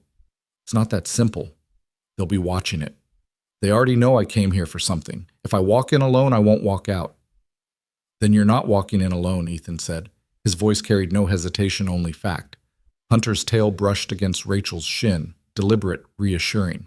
She looked down, saw those amber eyes locked on hers. For the first time since Denver, since the attack, since the snow, Rachel felt something she hadn't let herself feel in months. Not safety. That was too much to ask. But alignment. She wasn't fighting alone anymore. The coffees arrived. Steam curled into the cold air. Ethan wrapped his hands around the mug, though he didn't drink. Rachel did, letting the bitter liquid anchor her. Through the window, she saw the sedan crawl past. Slow. Watching. Waiting. Her heart kicked hard. She glanced at Ethan. He didn't move. He just held her gaze steady as stone until the car slid out of sight. The diner hummed with ordinary noise, knives scraping plates, the hiss of a grill, a child laughing near the counter. But beneath it, Rachel felt the drumbeat of something larger. The next move had to be theirs, and when they made it, there would be no turning back. The coffees went cold before either of them took more than a few sips. Rachel sat with her fingers curled around the mug eyes, fixed on the steam that had thinned into nothing. Her body was still, but her mind spun in tight, dangerous circles. The storage unit loomed in her thoughts like a locked vault, one holding the kind of proof that could expose Briggs for what he was, or destroy her if it was taken first. Ethan leaned back in the booth, shoulders filling the narrow space. His toolbox rested against his boots, ordinary and inconspicuous, yet his hand never strayed far from its handle. Every so often, his eyes flicked toward the window, toward the street beyond, where shadows moved in ways too calculated to be natural. Hunter shifted under the table. His warm body pressed against Rachel's legs, a steady weight that anchored her to the moment. His ears twitched at every sound, the clink of forks, the jingle of the diner's door, the slow drag of boots on linoleum. "You're pale," Ethan said quietly, breaking the silence. Head still pounding, Rachel nodded. "It's better than yesterday, but I'd be lying if I said I could run at full speed if things went south." His jaw tightened. "Then I'll run for you." Her eyes snapped to his. For a moment, words caught in her throat. No one had said something like that to her in years. Not as a line, not as a shield, but as a promise. "Ethan," she began, but he shook his head. "Don't argue. Lily comes first, but you're under this roof now, which means you're mine to protect." The conviction in his voice startled her more than the words themselves. She looked away toward the window, blinking against the sting in her eyes. At the counter, the waitress poured coffee for a pair of truckers, her laugh thin but genuine. The world outside their booth went on spinning, oblivious to the storm gathering just beyond the glass. Rachel lowered her voice. "The unit's on Route 6, just past the lumber yard. Number 42. I rented it under a false name, but Briggs has eyes everywhere. If they've traced it, it won't stay hidden much longer." Ethan leaned forward, forearms braced on the table. "What's inside everything?" Rachel whispered. "Files copied from county servers. Photos of missing case files. A thumb drive with audio. Enough to bury him if it doesn't bury me first." Hunter gave a low growl. His amber eyes tracked the window as though the dog understood the weight of every syllable. Ethan followed the retriever's gaze. Across the street, the black sedan idled again, exhaust pluming into the air. The same car, the same watchers. Patient, relentless. "Then we move tonight," Ethan said, his voice final. "Dark gives us cover, snow muffles sound. We get in, grab what you need, get out." Rachel hesitated. "And if they're waiting, then Hunter shows us first," he answered, eyes steady. He hasn't been wrong yet. Her lips parted, but before she could respond, the diner's bell jingled. Sheriff Briggs stepped inside. Snow clung to his coat, his hat brim dripping. He brushed it off slowly, deliberately, as though every motion were a performance. His pale eyes scanned the room once. They landed on Rachel, then Ethan, then dipped to the booth, where Hunter's golden fur was just visible beneath the table. The sheriff smiled. Well, Briggs drawled, sliding his gloves off finger by finger. A family breakfast. How wholesome. Rachel's pulse spiked. She forced her expression calm, though her body tensed like a coiled spring. Ethan's hand slid casually toward the toolbox at his feet. Briggs strode closer, boots heavy on the linoleum. Diners watched, some curious, some wary, none willing to intervene. His presence filled the space the way a storm cloud fills the horizon, looming inevitable. He stopped at their booth, eyes cutting into Rachel. Detective Moore, you're looking better. Amazing how quickly people bounce back when they've got the right company. His gaze flicked to Ethan, then to Hunter, whose growl was rising like a storm under his breath. Rachel kept her voice steady. Sheriff. Briggs leaned closer, resting his palms flat on the table. See, I've been thinking. A Denver detective showing up half dead in my county doesn't sit right. Makes me wonder who you talked to, what you saw before you went off that road. Ethan's voice cut in calm but edged with steel. She said she doesn't remember. Briggs turned his head slowly, studying Ethan with a smile that didn't touch his eyes. And you believe that I believe she almost died in the snow, Ethan said evenly. And my dog saved her. That's all that matters. Briggs chuckled, low and cold. Funny thing, Faith. Dangerous thing, too. Hunter surged, then head-lifting teeth flashing in silent warning. The sound drew eyes from every table. Briggs stepped back a half-inch, adjusting his coat, but his smirk lingered. Enjoy your coffee, he said finally. We'll talk again soon. And when we do, you'd better remember a whole lot more. He tipped his hat, turned, and left. The diner's bell jingled fragile against the weight of his threat. Rachel's hands shook. She gripped her mug to hide it. Ethan exhaled slowly, his shoulders unwinding just enough to release the tension coiled there. Hunter lowered his head back to the floor, but his eyes stayed locked on the door. Rachel whispered, He knows. Ethan met her gaze. His voice was steady low. Then tonight isn't optional. We get that evidence or we don't get another chance. Rachel nodded, her chest tightening. She reached down her hand, brushing Hunter's head fingers, digging into his fur. Then we move tonight, she said. Hunter's tail thumped once against the tile. The pact was sealed. And as the snow fell heavier outside, the Carter house was no longer a refuge. It was a staging ground for a battle creeping closer with every tick of the clock. The drive back from the diner was wrapped in silence. Not the comfortable kind, but the brittle kind, thin as glass, sharp enough to cut. Snowflakes feathered down in lazy spirals, disguising the menace lurking in tinted sedans, and in Briggs's pale, predatory stare. Rachel sat rigid in the passenger seat, her gloved hands clenched in her lap. Each vibration of the truck seemed to echo in her ribs. Her mind replayed the sheriff's words over and over, each one a threat sharpened beneath a smile. Beside her, Ethan's grip on the wheel was iron. His knuckles were white, but his face stayed calm, a mask carved from quiet rage. Hunter sat tall in the back seat, nose pressed to the window, breath fogging the glass. Every so often his tail flicked, the only sign of restless energy coiled inside him. From the back seat, Lily piped up, her voice small, cutting through the heaviness. Daddy? Why was the sheriff at the diner? Ethan hesitated. He glanced at Rachel, then back at the road. Sheriff checks on folks sometimes. Makes sure everyone's following the rules. Lily frowned, her brows knitting.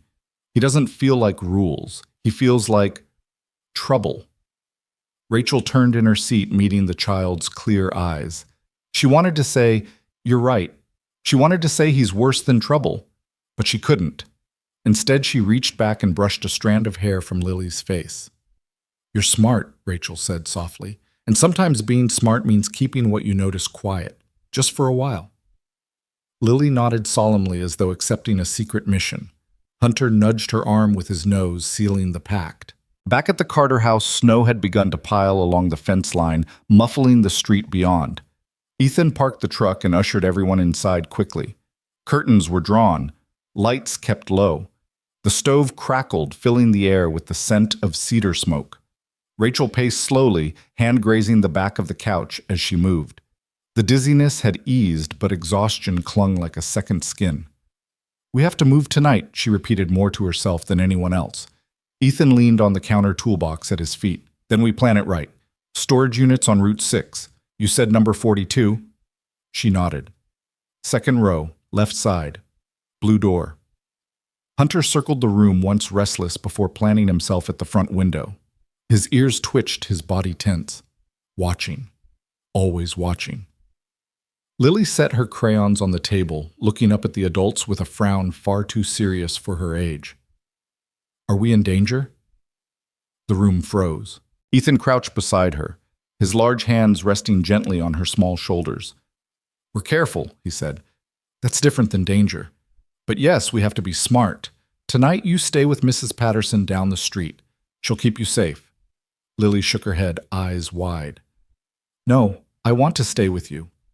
Rachel knelt too, ignoring the throbbing in her skull. Sweetheart, sometimes keeping safe means letting the people who love you fight the hard parts. You'll be with us again before you know it. Hunter will bring us back. Hunter barked once sharp, as if agreeing to his assignment. Lily's lip trembled, but she nodded. She trusted them. That trust was heavier than any weapon Rachel had ever carried. Hours passed in fragments. Snow thickened outside streetlights, glowing halos in the storm. Ethan packed the toolbox with more than tools, flashlight, rope, and old crowbar. Rachel wrote notes in a small pocket-sized pad, committing codes and contingencies to memory. Hunter lay still, saving his energy, though his eyes never closed.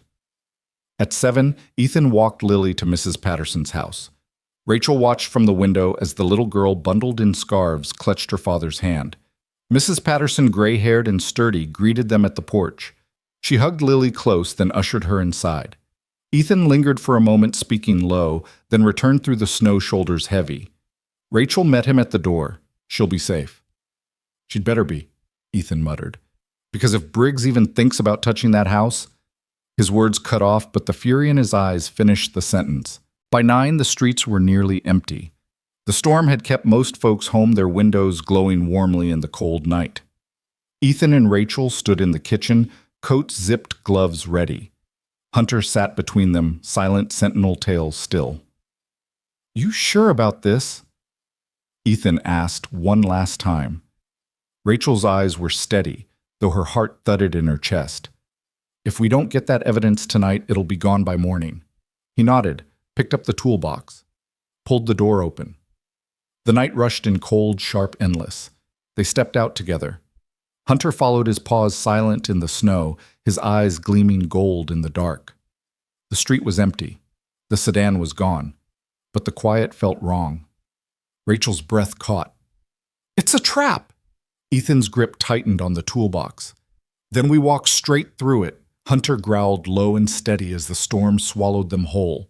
The road out of town was a ribbon of white snow swirling across it like restless ghosts. The truck's headlights carved tunnels through the dark, the beams swallowed quickly by the storm.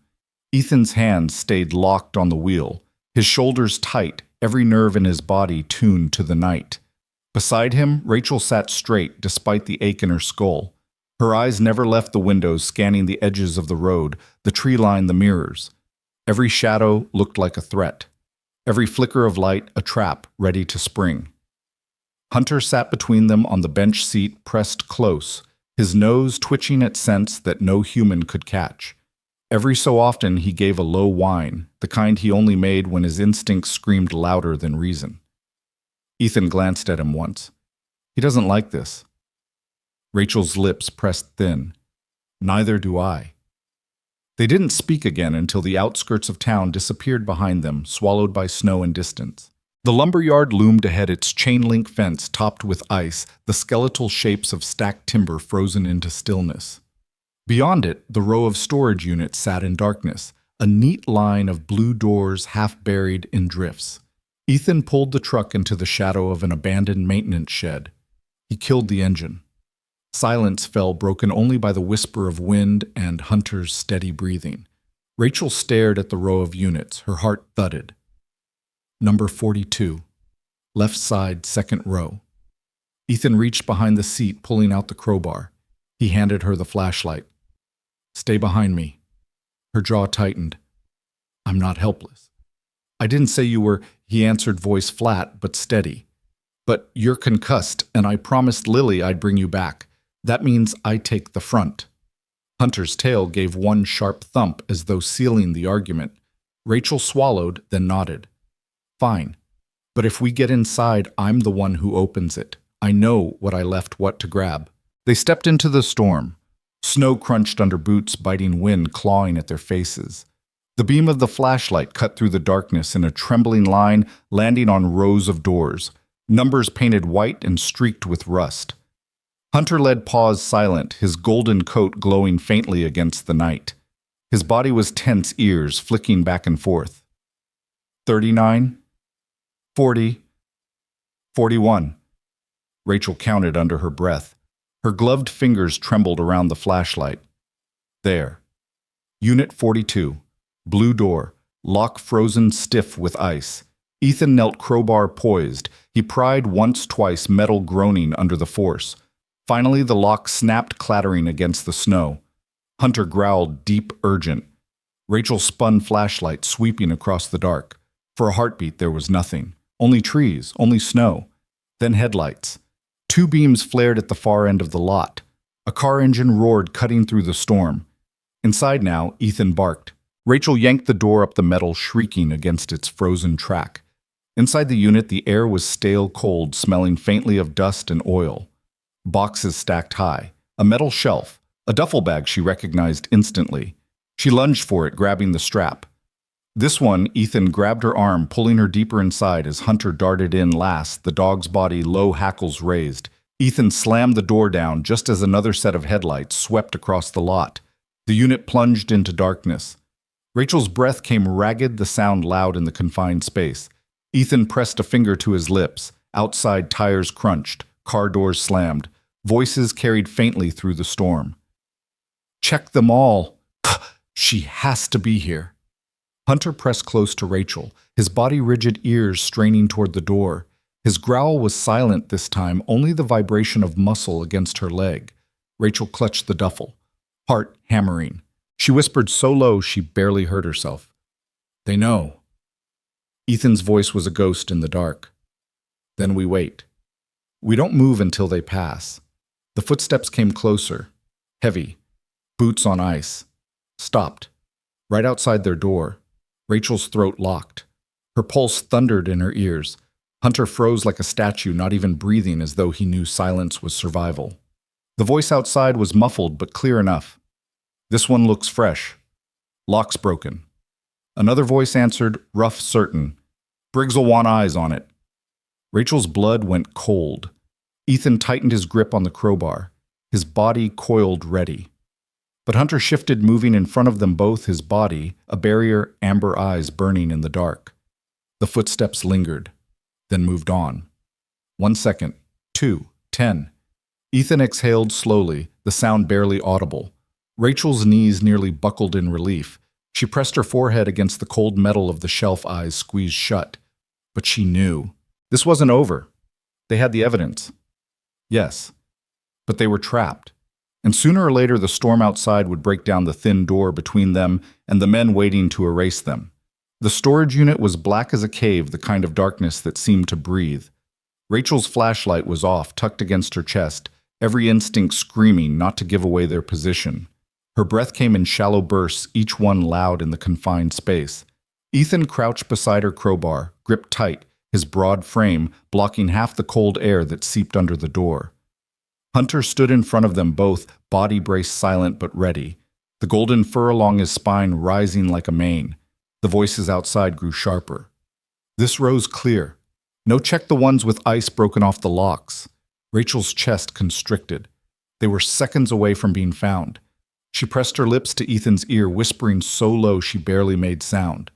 "If they open this door, don't fight. Too many. They'll kill us." Ethan shook his head once. "I don't let strangers decide what happens to Lily's father, or her future." Before Rachel could argue, Hunter gave a soft, deliberate whine. Not panic, a signal. He turned, pressed his nose against the back wall of the unit, then looked at Ethan expectantly. Ethan frowned, ran his hand along the metal. Found a seam. A panel slightly bent. Old maintenance hatch. Leads to the drainage ditch. Rachel's heart jolted. Can we fit Hunter pressed against the panel claws, scraping? It shifted just enough to show a sliver of snow beyond. Yes, Ethan said, but fast. The boots outside stopped again, right in front of their door. Metal rattled as someone tested the broken lock. Rachel clutched the duffel tighter. Go. Now. Ethan wedged the crowbar under the hatch. With one hard shove, it gave clanging faintly before spilling snow into the unit. Cold air rushed in. Hunter darted through, first his body vanishing into the white. Rachel shoved the duffel out, then crawled on hands and knees, biting back a groan as pain throbbed in her skull. Snow soaked her gloves, scraped her knees, but she forced herself through. Ethan came last, dragging the hatch shut behind him, just as the storage door screeched upward with a metallic wail. Empty, a voice barked. Rachel froze in the ditch pressed against the snowbank. She dared not breathe. Hunter lay low beside her tail-stiff body pointed toward the road like a compass. Ethan slid in silently, crouching close his chest, heaving from the effort. They moved in a crawl, following the ditch as it curved behind the row of units. Above them, flashlights swept across the snow, voices overlapping in frustration. She was here. That lock was broken. Check the tracks. Rachel's pulse slammed against her ribs. The ditch was filled with churned snow. Their prints would give them away in seconds. But Hunter, clever as ever, bounded forward, suddenly weaving through drifts and looping patterns. He backtracked, doubled over, scuffed the snow with his paws until the ditch looked like nothing but chaos. The men's shouts grew louder, but confusion laced through them. Can't tell where the hell they went. They couldn't have vanished. Briggs isn't going to like this. Rachel pressed her face into her scarf, whispering to herself. Good boy. Good boy. Hunter returned, pressed his warm body against her side. His breath fogged the night air, his eyes gleaming with something more than instinct. It felt like understanding. Ethan pointed ahead. The ditch spilled out toward the tree line, where the forest pressed close, dark and thick. We make for the woods. They can't follow tracks once the snow comes down heavier. Rachel nodded, clutching the duffel so tight her knuckles ached. Together they crawled, then rose into a run when the ditch opened enough. Snow stung their faces, branches clawed at coats, but they pushed deeper into the trees. Behind them, engines roared to life. Headlights sliced across the lot, sweeping in furious arcs. But the forest swallowed them quickly, shadows closing in around the trio as they plunged deeper. Finally, Ethan slowed, pulling Rachel into the shelter of a pine grove. He leaned against the trunk chest, heaving steam curling from his breath. Hunter paced once, then settled, ears swiveling as he scanned the night. Rachel bent over, clutching her knees, heart racing so fast it felt like it might burst. The duffel strap dug into her shoulder, but relief never came. Only the truth of what they carried. Inside this bag was everything Briggs feared. Enough to put a sheriff in prison, enough to expose men in suits who never dirtied their hands, but only if they lived long enough to use it. Ethan looked at her, his eyes dark and steady in the moonlight. Now what Rachel swallowed hard. Now, we survive until morning. Hunter pressed his head into her hand. She stroked his fur, feeling warmth seep into her frozen fingers. For a moment, standing in that forest with snow muffling the chaos behind them, she believed they might. But then, faint and distant, a helicopter's blades began to thrum across the night. The storm was no longer just on the ground. It was coming from above. The thrum of rotor blades rolled across the treetops, low and heavy, as though the night itself had grown a heartbeat. Snow shook from branches in small avalanches, dusting Ethan's shoulders and Rachel's hat. The sound was getting closer. Rachel froze, eyes lifted to the strip of sky barely visible through the canopy. Her mind flashed to Denver, to operations she'd studied, surveillance teams, rapid extractions, covert pursuit. But this wasn't an ally coming. This was the same machine of power that wanted her silenced, bearing down on a Montana forest like a hawk on prey. Hunter pressed closer to her, leg muscles trembling with alertness. His ears flattened, nose lifted toward the wind. A warning. Ethan's voice was a whisper edged with urgency. They're sweeping the woods. We can't stay still. Rachel adjusted the duffel on her shoulder. The strap dug into her collarbone, a physical reminder of the burden she carried. If we break cover, they'll see us. Thermal scans can cut right through this storm. Ethan's eyes narrowed. Then we give them more than one heat signature to chase. Rachel frowned, catching his meaning. Decoys. He nodded. Hunter and I take one direction. You take another. Meet at the old mining camp in 2 hours. If they follow me, you stay clear with the evidence. If they follow you? No. Rachel cut in sharply. Her voice cracked louder than she intended, making Hunter's ears flick. She swallowed, lowered it. We're not splitting. If they catch you, Lily loses her father. If they catch me, the case dies with me. Either way, they win. For a long second, only the wind answered. Then Ethan's jaw tightened. So what's the move? Rachel's eyes darted through the trees, searching. The snow had thickened flakes spiraling down in sheets, muting the world into shifting white. Visibility was collapsing. We use the storm. Keep under cover until it blinds their sensors. Then move. Hunter gave a short bark as if in agreement. He bounded forward a few paces, then stopped looking back at them, tail stiff. He had chosen a direction north, deeper into the forest where the terrain sloped downward toward the river.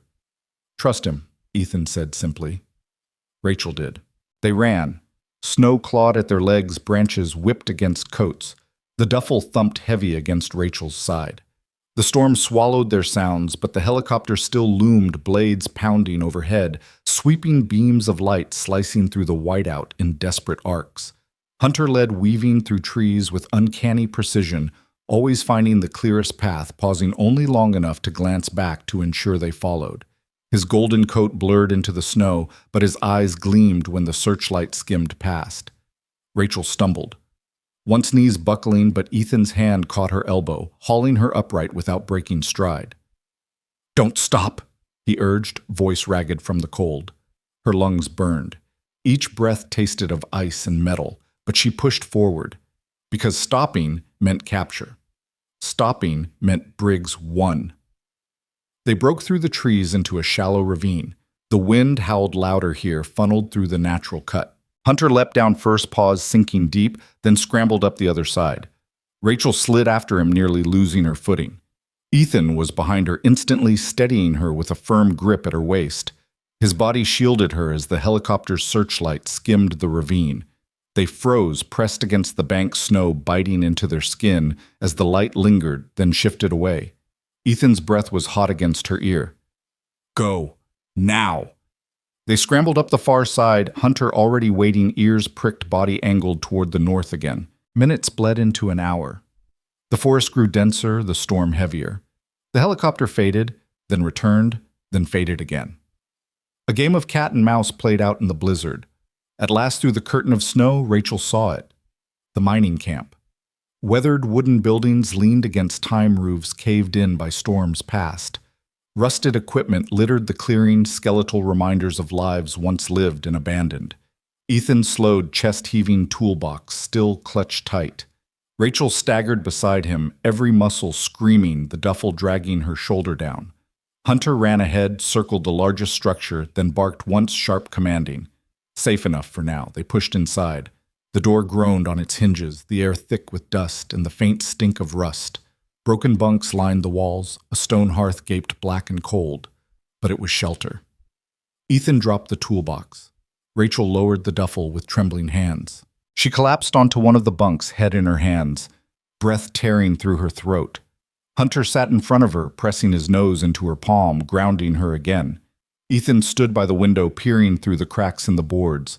His silhouette was rigid, a dark sentinel against the faint glow of snow outside. Finally, Rachel found her voice raw but steady. We can't keep running like this. They'll track us until we're dead or gone. We need to strike first. Ethan turned his eyes lit by the fire he hadn't yet built. Then tell me how. Rachel stared at the duffel. At the files, the drive, the evidence that could burn everything Briggs had built. Her chest ached with the weight of it. By tomorrow, she whispered, either this evidence reaches someone we can trust, or none of us see another sunrise. Hunter growled low, a sound that rumbled like agreement and warning both. The storm battered the old mining camp, rattling the walls, sweeping snow against the shutters. Inside, 3 souls huddled together, each breath sinking with the others, waiting for morning, and for the fight that morning would bring. The storm howled all night, battering the mining camp with icy fists. Snow slid from the roof in heavy sheets, branches snapped like gunfire in the wind. Inside, the old hearth glowed faintly where Ethan coaxed life from half-rotted wood. The warmth was weak, but it was enough to keep fingers from stiffening and breath from turning to crystals. Rachel sat near the fire, her back against the stone, the duffel in her lap. She had not let go of it once, even in the haze of exhaustion when her head sagged against the wall and her eyelids fluttered, her arms stayed locked around the bag. It wasn't just evidence, it was her lifeline. Ethan moved around the room like a man rebuilding a battlefield. He checked windows, stacked crates against the weakest points, laid tools within reach. His silence was steady, but his jaw was tight. His eyes shadowed. Hunter never rested. He patrolled the perimeter of the cabin with disciplined rhythm, 2 steps, pause, ears swiveling, 3 steps, a low sniff at the door. His presence was the heartbeat of the room. Each time he circled back to Rachel, he pressed his warm muzzle against her leg as though reminding her still here, still safe. At dawn the storm eased. The wind fell to a whistle, snow tapering into thin flurries. The forest emerged again, dark pines, heavy with white branches sagging the world, muffled under a new layer of silence. Ethan stood at the window crack, scanning the tree line. They'll move today. Storm gave us cover, but it gave them time to set their pieces too. Rachel rubbed her temple, wincing at the dull ache that still throbbed from the concussion. Then we move before they do. She unzipped the duffel, pulling out folders wrapped in plastic, a thumb drive, sealed tight photos clipped together. Evidence. Hard proof of the sheriff's corruption enough to ripple far beyond Millbrook County. Ethan studied the pile. How do you plan to get it out? Rachel's voice was quiet, but certain. Signal's better higher in the mountains. There's a ranger tower about 3 miles north. If we can reach it, I can send encrypted files to my bureau contact in Denver. If she's still clean, she'll know what to do. And if she's not? Ethan asked. Rachel's fingers tightened on the files. Then, at least the truth is loose. Someone will see it. Ethan nodded once. 3 miles. In this snow. With them hunting. He looked down at Hunter, who had lifted his head at the word hunting. The dog's amber eyes gleamed in the firelight, steady, unflinching. We'll trust him to find the path. They set out mid-morning. Snow crunched under boots, deep and heavy, each step a drag through white resistance. Rachel carried the duffel strapped across her chest. Ethan hauled the toolbox on one shoulder, crowbar in his hand. Hunter ran ahead, bounding through drifts, tail high, cutting trails that curved away from open spaces and kept to shadow. The forest was too quiet. Rachel's instincts screamed. Every branch creak sounded like a bootstep. Every shadow looked like a man with a gun. She kept glancing back, certain eyes were drilling into her spine. Hunter stopped suddenly, his body stiffened tail, straight ears locked forward. He let out a low, guttural growl. Ethan froze. What is it, boy? Rachel followed Hunter's gaze. Through the trees, faint but visible, a thin ribbon of smoke curled into the gray sky. Campfire, she whispered. Too close. Too fresh. Ethan's jaw clenched. Not hikers. Not in this storm. Hunter growled again, shifting his body in front of Rachel instinctively. Backtrack, Ethan asked. Rachel shook her head. No time. They'll box us in. We cut east toward the riverbed. It'll throw off the tracks. Hunter barked once sharp and darted east without waiting for approval. They followed. The ground sloped slick with ice. Rachel nearly fell, but Ethan's hand clamped her arm, steadying her. Careful. Her heart hammered. I hate needing you to do that. Then hate me later, he said, eyes scanning the woods. Right now we run. They reached the frozen riverbed. Snow masked most of the ice, but the surface was solid enough to carry them. Their footprints vanished into the sheen, erasing their trail. Hunter trotted ahead, nose low, tail stiff. Rachel dared a glance back. Through the pines, dark figures moved 3, maybe 4. Black coats, rifles slung across shoulders. They're close, she hissed. Ethan's eyes flickered toward her, then back to the path. Then we're closer to that tower. They pushed harder, boots slipping on ice breath ragged in the thin, cold air. The river curved, funneled between cliffs. The sound of blades returned faint, then louder. The helicopter. Rachel's stomach lurched. They're driving us into a trap, Hunter barked furiously, turning in circles, nose snapping upward at the sky. Then, without hesitation, he darted toward a narrow cut in the cliffside, a path invisible until you were nearly upon it. Hunter's call, Ethan said. Go! They followed him into the slit of rock snow, scraping their coats, branches clawing at their faces. The sound of the helicopter muffled as the walls closed around them. Behind the river stretched empty, their pursuers pausing, confused by the vanished trail. Rachel clutched the duffel tighter. Her voice was hoarse but fierce. "That dog just saved us again." Ethan looked at Hunter with something close to awe. Lisa always said he'd know more than we did. I should have believed her sooner. The narrow path opened into a sheltered clearing, the ranger tower's silhouette faint against the horizon, skeletal and tall above the tree line. Rachel's chest tightened with relief and dread. They were close, but close meant visible. Ethan caught her glance. "We make a stand if we have to." Hunter's growl rumbled low as though agreeing. Snow stung their faces. The tower loomed nearer, and with it the certainty that the storm was about to break. The ranger tower loomed out of the storm like the skeleton of some ancient giant steel girders iced over wooden steps rising into the sky, the cabin at its top swaying faintly in the wind. Snow crusted the structure, clinging to rails, frosting the windows until they gleamed white. Rachel's breath came fast, pluming into the air as she tilted her head back. "If I can get to the top, the signal should reach Denver. I can push everything through." She tapped the duffel at her chest, the weight of it heavy as chains. Ethan's eyes scanned the tree line. His voice was low gravelly. "And if they see us before then?" Rachel met his gaze. The answer didn't need words. They both knew. Hunter bounded a few steps forward, then froze. His body stiffened, hackles up. A growl bubbled low in his throat. His head turned sharply left, then right, nose testing the wind. "They're here," Rachel whispered. From the trees, dark figures emerged. Black coats, rifles glinting faintly under the dull light. Silent. Precise. 4 men to the left, 3 to the right. Their boots crunched the snow in rhythm like soldiers who had rehearsed this moment. Ethan stepped in front of Rachel, instinctively, toolbox in one hand, crowbar in the other. He looked like a man armed with scraps against a machine of war, but his stance, broad and steady, carried the weight of defiance. Rachel's pulse thundered. The concussion still pulsed at her temple, but adrenaline drowned the pain. She shifted the duffel strap across her shoulder, ready to run for the tower if even a sliver of chance appeared. The helicopter's thrum returned, sweeping low over the trees. Snow exploded in swirling clouds as the beam of its spotlight slashed across the clearing, pinning them in cold brilliance. A voice boomed from a megaphone distorted by the rotor wash. "Detective Moore, drop the bag. Step away from the civilians. This ends now." Rachel's chest tightened. The voice wasn't Briggs's. It was federal-trained commanding, calculated. But her contact's warning rang in her ears like a siren. "Trust no one in law enforcement." Ethan's hand brushed her arm. "They're not here to help." She nodded once, heart hammering. Hunter barked furiously, bounding in front of them both, his body angled toward the advancing men. His teeth flashed his growl, so fierce it reverberated in the frozen air. Rachel whispered, "We can't win a firefight." Ethan's jaw flexed. "Then we don't fight their way." He glanced at Hunter, then at the duffel. "You get to that tower, upload everything. Hunter and I will hold them long enough." Rachel's throat closed. "No.